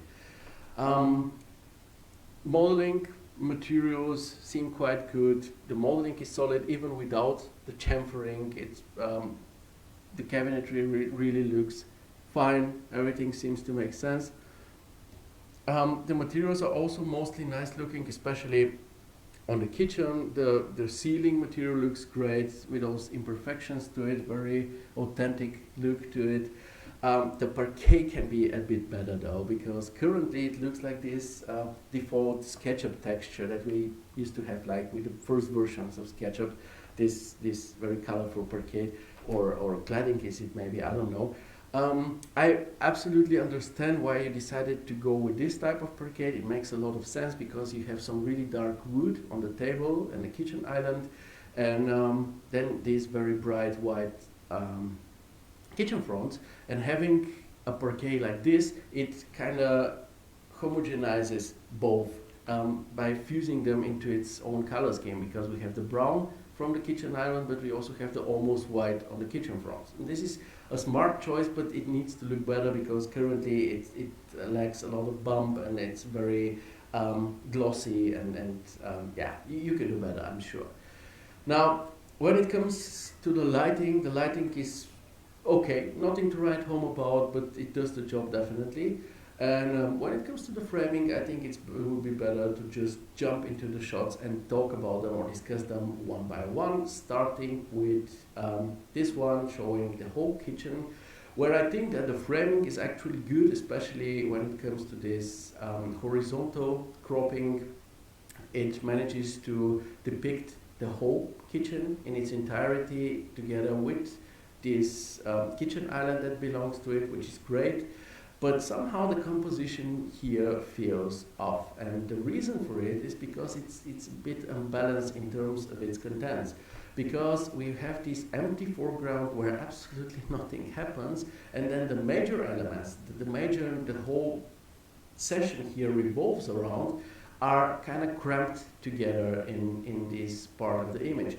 So a solution here would be to leave the camera target as it is, somewhere here, and then move the camera closer to the situation, maybe a bit to the left, and maybe go a bit down with the focal length value so that you show more of the kitchen.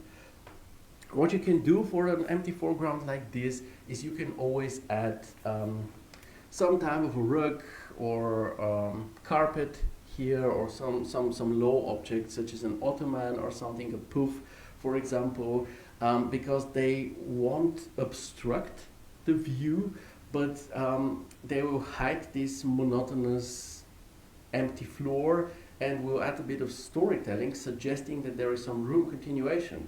Because to the left here, you have this, it's cut off, but we see a part of the dining room, and we know, oh, the room goes further into the dining room area, and that's great. We still concentrate on the kitchen, but we know what happens to the left. But it seems like currently there is no room continuation with the other side where the camera is positioned. Like there is nothing happening here. And if you want to create a feeling that something is happening, then pick a low object that's not obstructing the view and try something like this, for example. I see Amit saying, try a cat on the floor, something like this. Yes, something must be happening. A cat will add some dynamic, make the image more lively, more lived in, which is actually great. Yeah, and also, I don't know if this is a Vantage thing. Again, I haven't tried it so far being a Corona user, but the depth of field here looks kind of strange, because it's almost like artificially strong, especially given the distance to the object. So maybe go easier on the f-stop value. I don't know. If I would try to achieve something like this, I would have an f-stop value of 1 or something, which would be over the top. So try to go with 2 or 4, even though, yeah, you won't have so much blurriness, but it won't look fake as well. Now let's take a look at the second shot. We have this central perspective into the kitchen. It's a good composition, it looks balanced, it's pleasant to look at. It's also very informative because it gives us some information about the distance between the kitchen island and the kitchen block, for example. It shows how the drawers and the cupboard fronts are actually looking like. So yeah, it's not only a pleasant shot to look at, it's also something which delivers a decent amount of information as well. We have beautiful focus here. I really like it. The depth of field is looking awesome. And I gotta really compliment this plant in the corner here, because first of all, it's very subtle. It's present enough to add some atmosphere and randomness and this lived-in feeling that we're often after, but at the same time it's transparent enough to not obstruct the view into the kitchen, and we can still see the drawers, the fronts, the oven and so on. So that's really good choice here. When it comes to the plants here, however, they are not such a good choice. I think they come from the Cosmos library, and to me personally, they seem a bit overscaled, but maybe they're not. Whatever this is, they are very inharmonious in terms of color. You see, you already have the greenery color set by your background, so try to go for this very yellowish green. This will also nicely fit the handles of your kitchen. So having a bluish green like this is simply a no-go in a situation like this. My suggestion, just invest in a set of better kitchen herbs, especially if you often visualize kitchen, then it makes sense to actually also buy some models for that. And when it comes to the lighting in the corner here, it's maybe a bit too strong. There is a certain amount of a slight overexposure, let's call it, on the KitchenAid mixer, whatever this thing is. Just reduce the light in this corner. You can also do it in the post-production, and then it should be set. And we can move on to the next central perspective, which is really awesome. I feel like maybe even better than the previous one. We have another great angle, very atmospheric, beautiful composition, clear focus with really, really nice depth of field. Here on the front, we can concentrate on the kitchen, which is the thing that actually matters here. Eventually, the only thing which is bothering me here is this plant, and this is not the first shot which it is bothering me on. It's very contrasty, it's very bold, making it, because of the tonal contrast in front of this bright background, it becomes visually very important, which it definitely isn't. So maybe try out a different one, a more subtle one. And now let's move on to this shot, which is really interesting camera placement, I gotta admit this. It's informative, I guess, regarding the space between the kitchen island and the kitchen front, and also maybe regarding the functionality of the island. We see that there are some drawers on the back side, or front side, whatever you want to call it, of this island. That's okay, but at the same time, the camera positioning is really kind of awkward. First of all, it's very low. Usually for interior shots, we take something around 1m10, 1m20, up to 1m40 or higher, but this looks like it's around, I don't know, 90 centimeters or maybe a meter at max, and this is kind of low. And at the same time, the viewing angle to the things that actually matter is very, very flat, and nothing is properly visible because of that. Also, some parts that should actually be important eventually are also cut off. So yeah, what you can do, of course, is try to extend the vertical cropping. I tried it out. I think it looks better this way, at least more complete when it comes to the composition, but still it's not optimal because of this very flat viewing angle. Maybe you just need to do 2 shots instead of 1 here. And then we have the last shot, which is a central perspective. It's very similar to the very first shots that we started with, and it also has the same issues as the very first shot. I won't repeat them all. This time, however, the framing isn't optimal. On the first shot, it was actually great because the whole kitchen was included into the framing, whereas here, part of it is being cut off. But I think that even if you shifted the whole cropping so that the kitchen isn't cut off anymore, it still won't work that great because I don't know, it's just this type of informative shot that is absolutely non-atmospheric. And now it's up to you. If your clients need it, if the builders need it, if the architectural designer, interior designer needs this, then it's just deliver it. But once you put the project to your portfolio, maybe get rid of this one because it doesn't look nice. It's not a pleasure to look at this one the same way it was with shots like this one, for example, or this one. So yeah, it's just the thing sometimes, or maybe consider a different approach. Maybe consider, I don't know, making 2 shots or something like this. It's important to just know what you're doing, and if you want to get the attention of potential clients, I think it makes sense to pick up the most awesome and exciting looking images, and this one isn't it.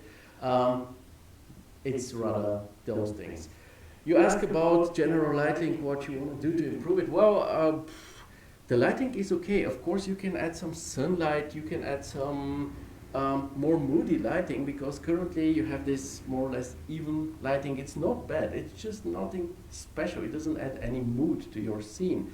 Now, I don't know what happens. I mean, if the cabinetry here is the main goal and you want to showcase everything as close to the way it actually looks, then probably going with direct sunlight streaming from the windows won't be such a good idea, because direct sunlight leads to partial overexposure, to strong shadows here and there, and a light like the one that you currently have is better when you're trying to showcase specific things and not the atmosphere of the space, but the structure of it, or the materials of it whatsoever. But yeah, I mean, you're already doing a lot. I think having those spots on the ceiling so equally scattered makes it so that, of course, you have a flood of light, and this will, of course, make that everything is uniformly lit. And when everything is uniformly lit and there are no shadowy areas, no really dark areas, no tonal contrasts, then you cannot really expect a lot of visual excitement. So you gotta try to find the balance between maybe adding some subtle sunlight streaming from the outside that doesn't interfere too much with the cabinetry, still makes it visible to your clients, but at least adds some further atmosphere. This is what I would advise you. And yeah, that's all. With all of this being said, this is really good commercial work, and if you consider the things that we just talked about for the final version of it, because if I get it right, you're still a bit in the process, then you have a great portfolio project at your hands by the end of it. And now we gotta move on, because it's already almost 6 and there is a lot to talk about still. Next we'll be talking about Marceo's work, who's sharing a very sweet scene. Now let's take a look at what he has to say about it. And it's SketchUp, 3ds Max, Corona plus Photoshop plus Cray.ai. And that's it. Well, your workflow is pretty clear, dear Marceo, but I think you've already watched the show, and I think you should know better. Add all those additional informations about the type of project, especially with a project like this.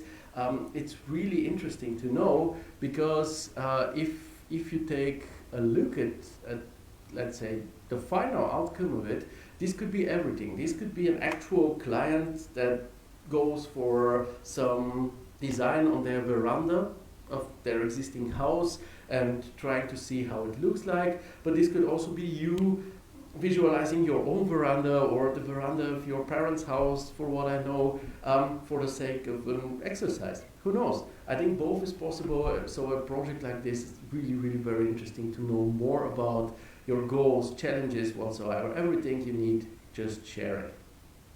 Now let's take a closer look. We actually already did, and have a general impression on it. Before that, I'll just quickly read Manuel's final message. Thanks, I'll share the updated ones in my next round of revisions. You're always welcome to do so. Okay, now,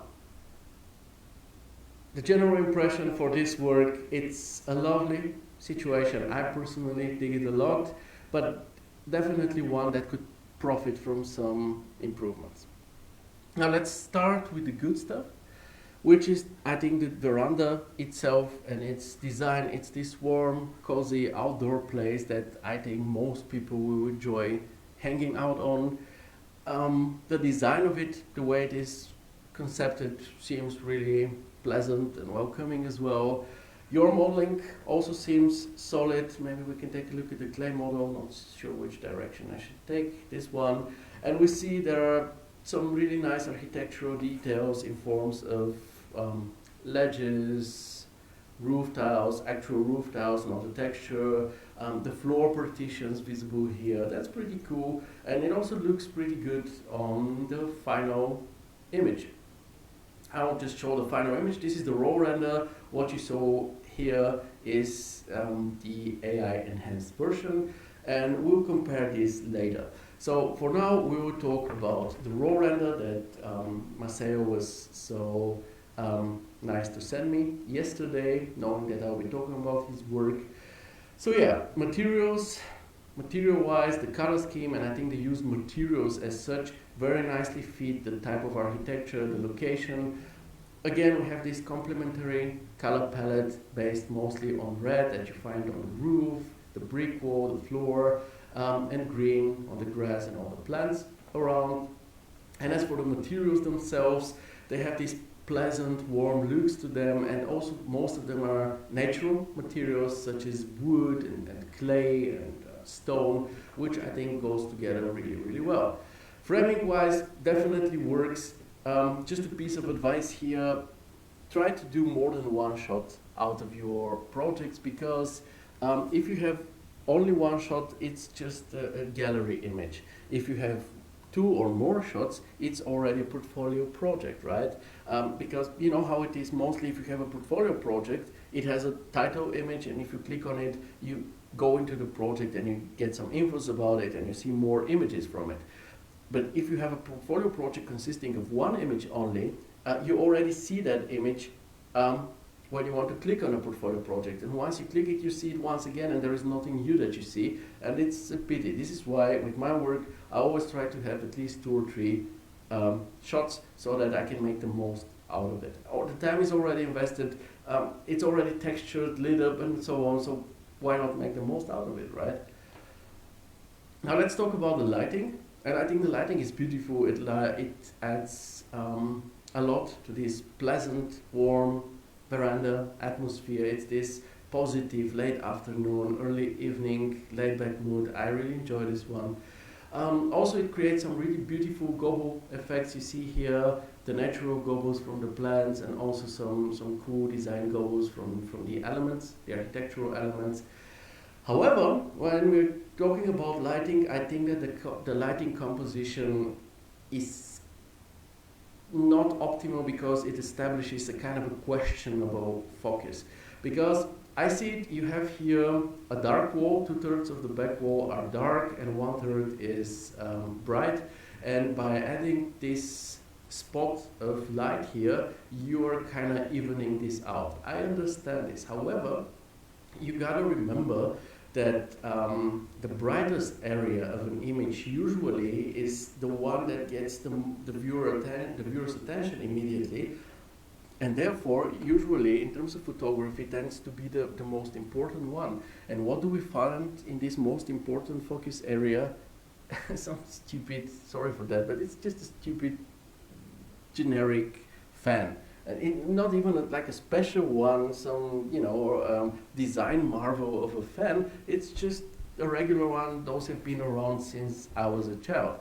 So yeah, I think this is like the wrong priority, and I think in order to fix this, what you can do is to change the sun position, respectively. If you're working with an HDRI, you rotate the HDRI until a more important storytelling element is lit up. So the people, the table, something like this. Also, once you rotate the light, you have it coming here from the corner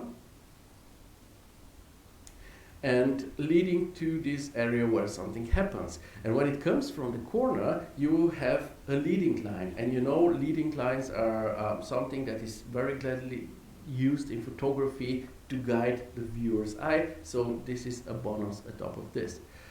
Okay, let's remove this and continue with the design and modeling topic. So first of all, when it comes to the modeling, we have some very visible copy-pasted elements here. You see it on those hanging potted plants. You also see it on those wall plants. These are just instances, and once you see repetition like this immediately takes away a ton of realism.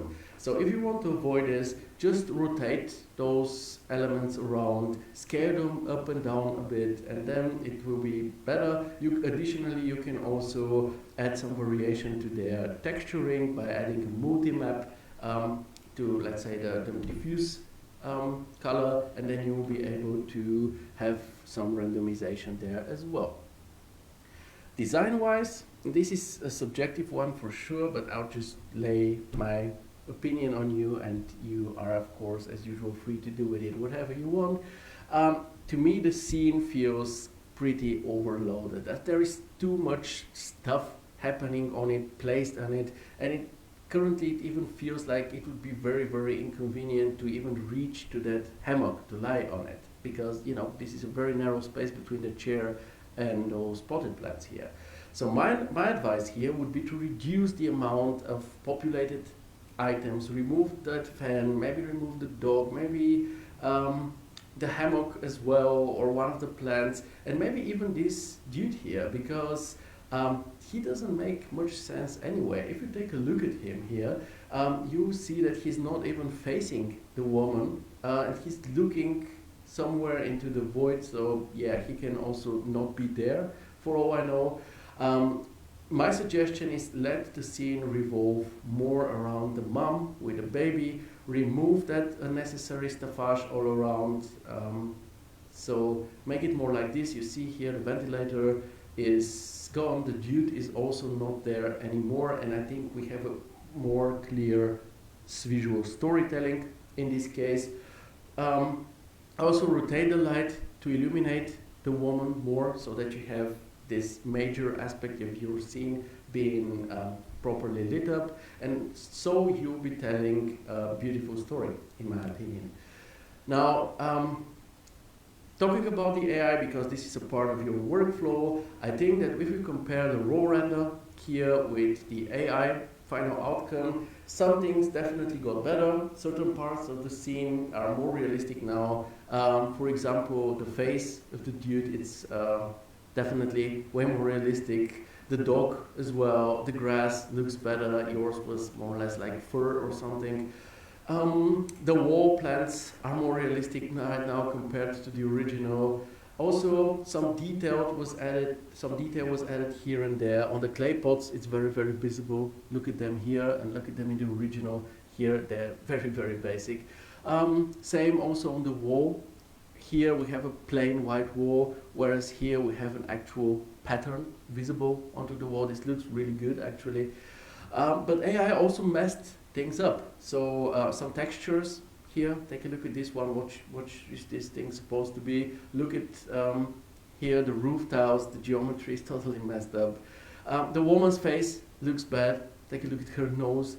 Her shoes, also they kind of fuse together with the chair's legs, and now suddenly she has very, very strange looking shoes. The baby, it's not a baby anymore. You know, this used to be a baby actually here in her hands. It's not a baby anymore. It's more like a cup of coffee on a napkin or something like this. So it's something entirely different. Also, what I don't like at all, AI added this absolutely needless ambient occlusion on those bricks. I don't know why this was good for. I personally like the initial bricks more, and also it added a lot of very bold and strong contrast, which I don't know, I personally really prefer this image rather than the one. I think here it's important to remember, folks, AI is not a magic wand, at least not in its current form. You don't, render out a semi-realistic image, run it through AI and end up with a photo. It's not the way it works. You have to concentrate on certain aspects and then do a lot of compositing in a post-production, Photoshop or whatever software you use in order to make it right. So let's say it's the dog obviously doesn't look realistic, and then you concentrate on this area, work on it until it works out, even though everything else doesn't look okay. Then you take this part, layer it on top of your initial layer in Photoshop, mask it, and this is how you do it. So it takes a lot of time, it takes a lot of patience on your side, but you have to to put it in if you want a good final outcome. That's just the way it is. But yeah, with all of this being said, dear Marcelo, I think you have a great base for a really, really lovely project. This is a very cool scene. My advice would be to just spend a bit more time on it, maybe find some references for similar situations,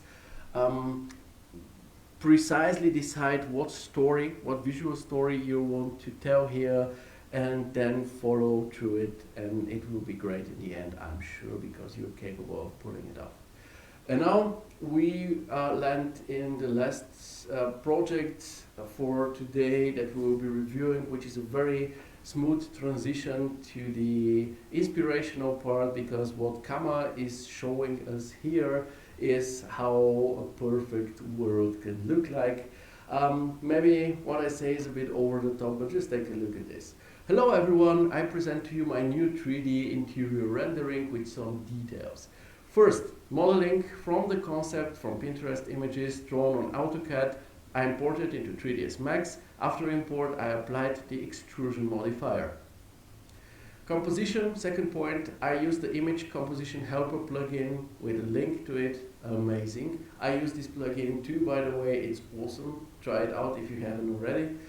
Third, illumination of the scene. I used V-Ray Sun and 2 portal lights to boost the overall illumination. There is an image for this. Nota bene, a plane is used to simulate the background. I applied V-Ray light material on this plane, V-Ray light material with a texture on it so that the background actually looks lit up and authentic, and together with the lighting that you've established. Makes a lot of sense, very easy and smart solution. Fourth step, materials. Most of the materials used are downloaded from the Megascans library, another source. Fifth, post-production, I used the V-Ray frame buffer and Adobe Photoshop. And conclusion, I hope this could help some people, and I would be happy to have suggestions for improvement. Thank you, dear Artweser. I think you don't need me to tell you how awesome this is. Not only does this provide a lot of information about the project itself, but it provides further information that may be useful to people who want to learn or better understand how things are done. And it's great. And I don't think that Kama invested like hundreds of hours into creating this. It seems like he labeled it even with his mouse. So yeah, of course, dear Kama, you can do this actually when you upload your images to Facebook. You can give each one of them a name. So, and this name will then appear here next to the image once it's enlarged. So if you want to call this like step 1 modeling, you can do this while you're uploading the images to Facebook. It says, great description, reminds me of the 5-step render workflow method explanation. Yeah, it's great. It's his way of working, but it's made visible to everyone, and especially in an educational community like this is absolutely more than welcome, and it's just awesome. And talking about the work itself, it's a good work to me, from start from finish to finish. This is the finish. It was a smart workflow that was used. For example, the lighting, we have a sun and sky for the atmosphere, for the GI. We have further 2 plane lights in order to get more light into the depth of this space.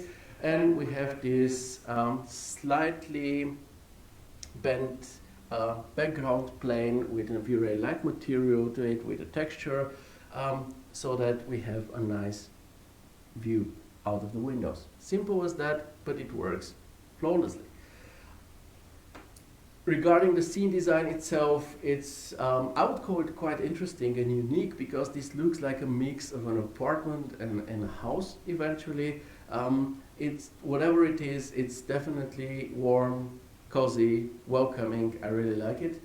Modeling looks fine, good amount of architectural detail, lots of assets assuring this lived-in impression, and of course kudos to you, dear Kama, for actually modeling a cable that connects the PC to the electrical socket, providing it with electricity. Not only does this make sense, but it shows a lot of care and love on your side, and I always enjoy this a lot. The cable, however, looks maybe a bit too tense, like it barely reaches the socket, so maybe consider using something like this, where the cable is going down and then it comes back up to reach the socket. I think this will look more realistic and also more natural. But anyway, this is pretty great. Material-wise, the used materials are quite nice too. As well from the Megascans library, and it definitely shows they go together well. They make for a beautiful general look of this apartment. Only maybe the parquet is maybe a bit overscaled, so check out the original scaling. When it comes to the lighting, it's beautiful. It adds a lot to the warm, pleasant atmosphere of this space and provides the whole scene for the viewer with this really good, positive mood. Additionally, it creates wonderful, very, very realistic looking gobo effects here in combination with the Roman shades that we have on the window. Just take a look at this. This is so realistic. This is unbelievably realistic here. Things like this are the randomness that works need in order to become, to be realistic to the viewer. And when it comes to the framing, it's good in terms of composition, but it's also very informative because it lets the viewer comprehend the whole space. On the flip side, there isn't that much. When it comes to the framing to the right side, you know me, I don't like that this lamp is barely fitting into the framing, whereas on the left we have too much of the same. We have this wardrobe, we see a lot of it, we see also a lot of this bed, and this doesn't really add a lot of additional information. So if you, maybe, I assume at least that the composition will become, or the framing will become better if you shifted the whole cropping to the right until the whole window is visible and this lamp fits. I tried it out and it looks like this. Gladly let me know in the comments what you think. Do you think it's better this way? You see, I've cut a bit of the bed and the wardrobe. I don't see an issue with that because they are not that important. And in terms of information, we still see the wardrobe, we still see the bed as we do here, so I don't think that any information of value has been lost. When it comes to the design and modeling, when you model frames like this, or the frames that you have here on the ceiling, don't just make a spline, extrude it and show it, because what you end up with is a structure which won't be done like this in real life. Instead, make sure to model the single elements. So make this one, make it to a poly object, copy it once up here as an element, then copy it once again, turn it 90 degrees, place it on the side, copy it once again to the side, and you end up with 4 separate elements. And those elements then you can properly map so that you don't end up with something like this. Because if you take a look at this frame up here, you will see how this part is properly mapped, but this part isn't. And this is because if you have this continuous object, you cannot do this any better. But if you have different IDs or different objects, you can of course properly map them. And when it comes to the design, this is again a matter of personal taste. I personally don't think that, or I question the attractiveness of this situation here, the sitting corner by the window. The reason is, if we had full glazing here, this will be awesome. However, we don't. We have windows with a pretty high windowsill, so if you sit on this chair, you will mostly be seeing a wall and just a bit of a view on the outside. So maybe turn the chair around until it's facing the room, and also gladly remove this one because it looks kind of lost there. And when it comes to the workplace niche, I would say it could be more attractive. It's subjective once again. But first, turn on the lamp. We already discussed this. If you have a lamp somewhere, turn it on. And secondly, maybe you can find a bit better pieces of art, because currently it looks like 2 eyes with a mouth, and this is not so great. And take a look at your tulips, because I think that the translucency on them is a bit over the top, because currently they look like they're made out of glass or plastic or something. But that's all though. It's a great contribution to the group. please keep it up that way, and I hope it inspires others to follow along and also show a bit more of the way they created their works, because we all profit from this. It says, just for symmetry or making things look like real life, there have to be ceiling lamps on the left hand side ceiling as well, just like the right hand side ceiling. Yeah, I mean, here there are spots, but here there is a pendant, so maybe this pendant is enough. I don't know. I mean, if you become too repetitive, like, yeah, we have to have spots everywhere, then it could become kind of generic. So if his statement is, okay, the lighting concept of this apartment is spots in this area and a pendant in this area, I think that's a legit thing.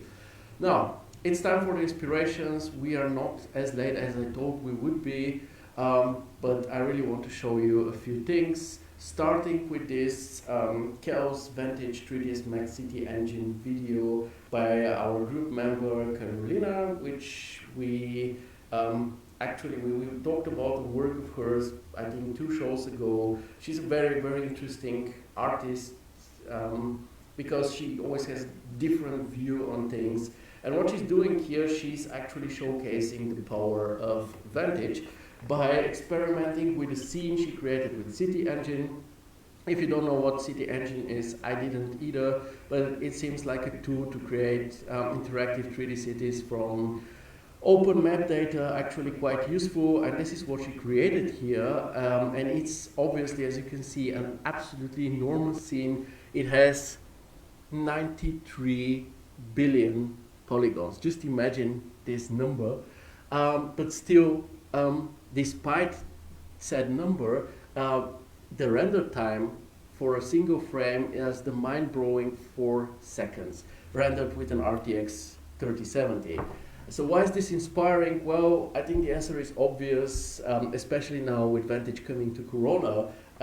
It's just an impressive showcase of what powerful tool Chaos is providing us with, and I really can't wait to try it out.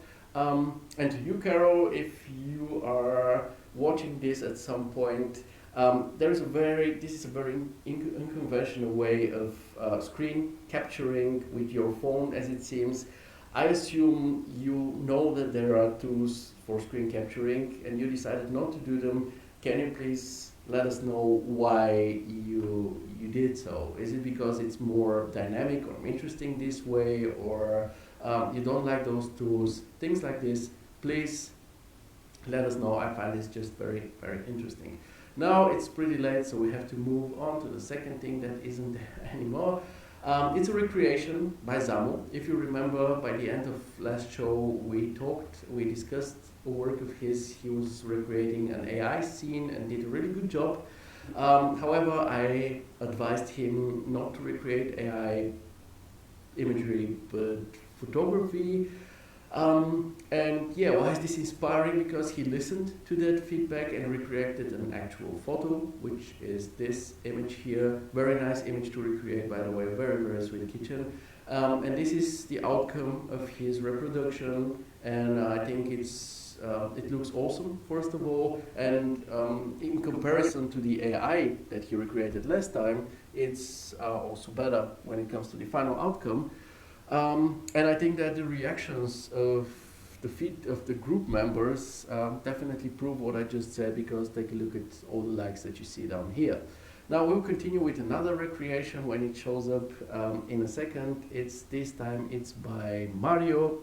We know Mario is good with recreations.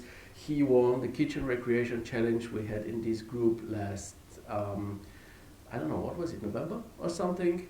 And yeah, here he comes with another one around the corner. And why is this inspiring? Because first of all, great description, but also he challenged himself to something difficult, because the original image is by Bobak Studio, a really good professional studio.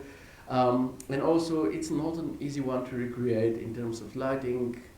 Also we have this large uniform area in the foreground, and it's really, it needs a lot of skill to make it not look boring, as Mario managed to do here.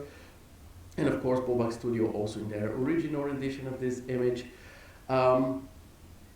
But yeah, also Mario asked, while working on this, he asked on opinions in the group chat of keeping it realistic. He got a lot of feedback, he listened to it, he also put a lot of effort into all of this, and the final outcome I think is really, really worth it. He also made, he took it further, he made a backside version. It has some issues to it, but it's also pretty nice. And yeah, I think it's really, really inspiring. He didn't want to let go of it. He really wanted to make it work. And I think he spent a lot of time. He went back and forth, but by the end, he managed to create it. And I'm sure he's a better artist now than he was before starting this, because he learned a lot on the way of recreating this one. And last for today, we have an original scene by Navid. He was in the comments. I saw him earlier. It's just looking awesome. And why is it inspiring? Well, obviously because it just looks great. It's wonderfully authentic and very, very atmospheric. It's very easy to imagine just being there as a tourist, for example, and visiting those temples. It's a joy to look at as a viewer. And yeah, when we see beauty, why not share it? This is why I'm showing this to you. And after 2 hours and 16 minutes, we are actually through with today's show, because this was the last thing I wanted to show you. Don't forget, I'll make myself big again. Don't forget, this week, CG Architect, tomorrow, 4 p.m. we have the 3D Student Awards ceremony with this live talk on how to start an RFV's career. I think this can be very interesting for a lot of us. I'll do my best to actually be there and watch it too. In order to watch this, you have to sign in first. The link you can find in the description, in Ricardo's post. And also on Thursday, the 3rd episode of the CG Architect podcast. This is not something you have to see live, because it's not live, it's a recording, but it will drop by the end of the week. And yeah, I'm looking forward to what's happening. I'm looking forward to testing out Corona 12 and the interoperability with Vantage, finally. And Amit says it was a really good show and lots of nice projects to discuss and lots to learn from the feedback. The entire group community rocks, and you too, Theo. Same with you, man. It's we are the community. A community is just a term, but it's us that are the community, every one of us. And as always, I very much believe in us and what we're doing here, and I think we can, if we continue doing it, if we even double up on it and try to make really help each other and support each other, share as much knowledge as possible, we can actually get very, very, very far. And remember, don't forget the masterclass with Nikos this Thursday and the announcement of the competition. Please, folks, participate in this. Again, in the worst case, you'll just have had another exercise on improving your skills, but in the best case, your name will be out there, you will win a prize, people will get to know you, and this can skyrocket your career and make you more successful, make you earn more, and all of these are actually pretty good perspectives in my opinion. Amit continues, I'm also testing Corona 12, but don't have the RTX to test it with Vantage. Well, I think all the other additions are pretty cool as well, and I don't know what card that you have, but I'm not sure if you actually need an RTX for Vantage, but again, I haven't used it so far, so I'm not sure about the system requirements. I myself have a 4090 and I want to make the most out of it, so I will test the hell out of it, that's for sure. And I also have some ideas when it comes to such tests. I have some ideas about the group, and I think that in the next months some things in this group will change, and I think about creating stuff that I will be sharing with you and so on. So yeah, we have a bright future ahead of us, and it will be great. You have a 1070 and a new Vantage needs RTX cards. Okay, this is of course not that great when it comes to Vantage, but all the other or some additions, because this feels like a really big improvement on Corona, will be available to you still. So yeah, make sure to test them out. And again, if you encounter an issue, a bug or something, report this to the Corona team so that everything gets fixed before the final release, so that when it's released, it's just perfect. We love Corona and we want it to succeed, right? With this, as usual, it was a pleasure hanging out with all of you guys. I really enjoyed the show as always, and I hope, I wish you a good rest of the week, and I hope to see you again in 2 weeks at the same place and time. Stay safe, be healthy, rock on, and goodbye, my friends. See you around.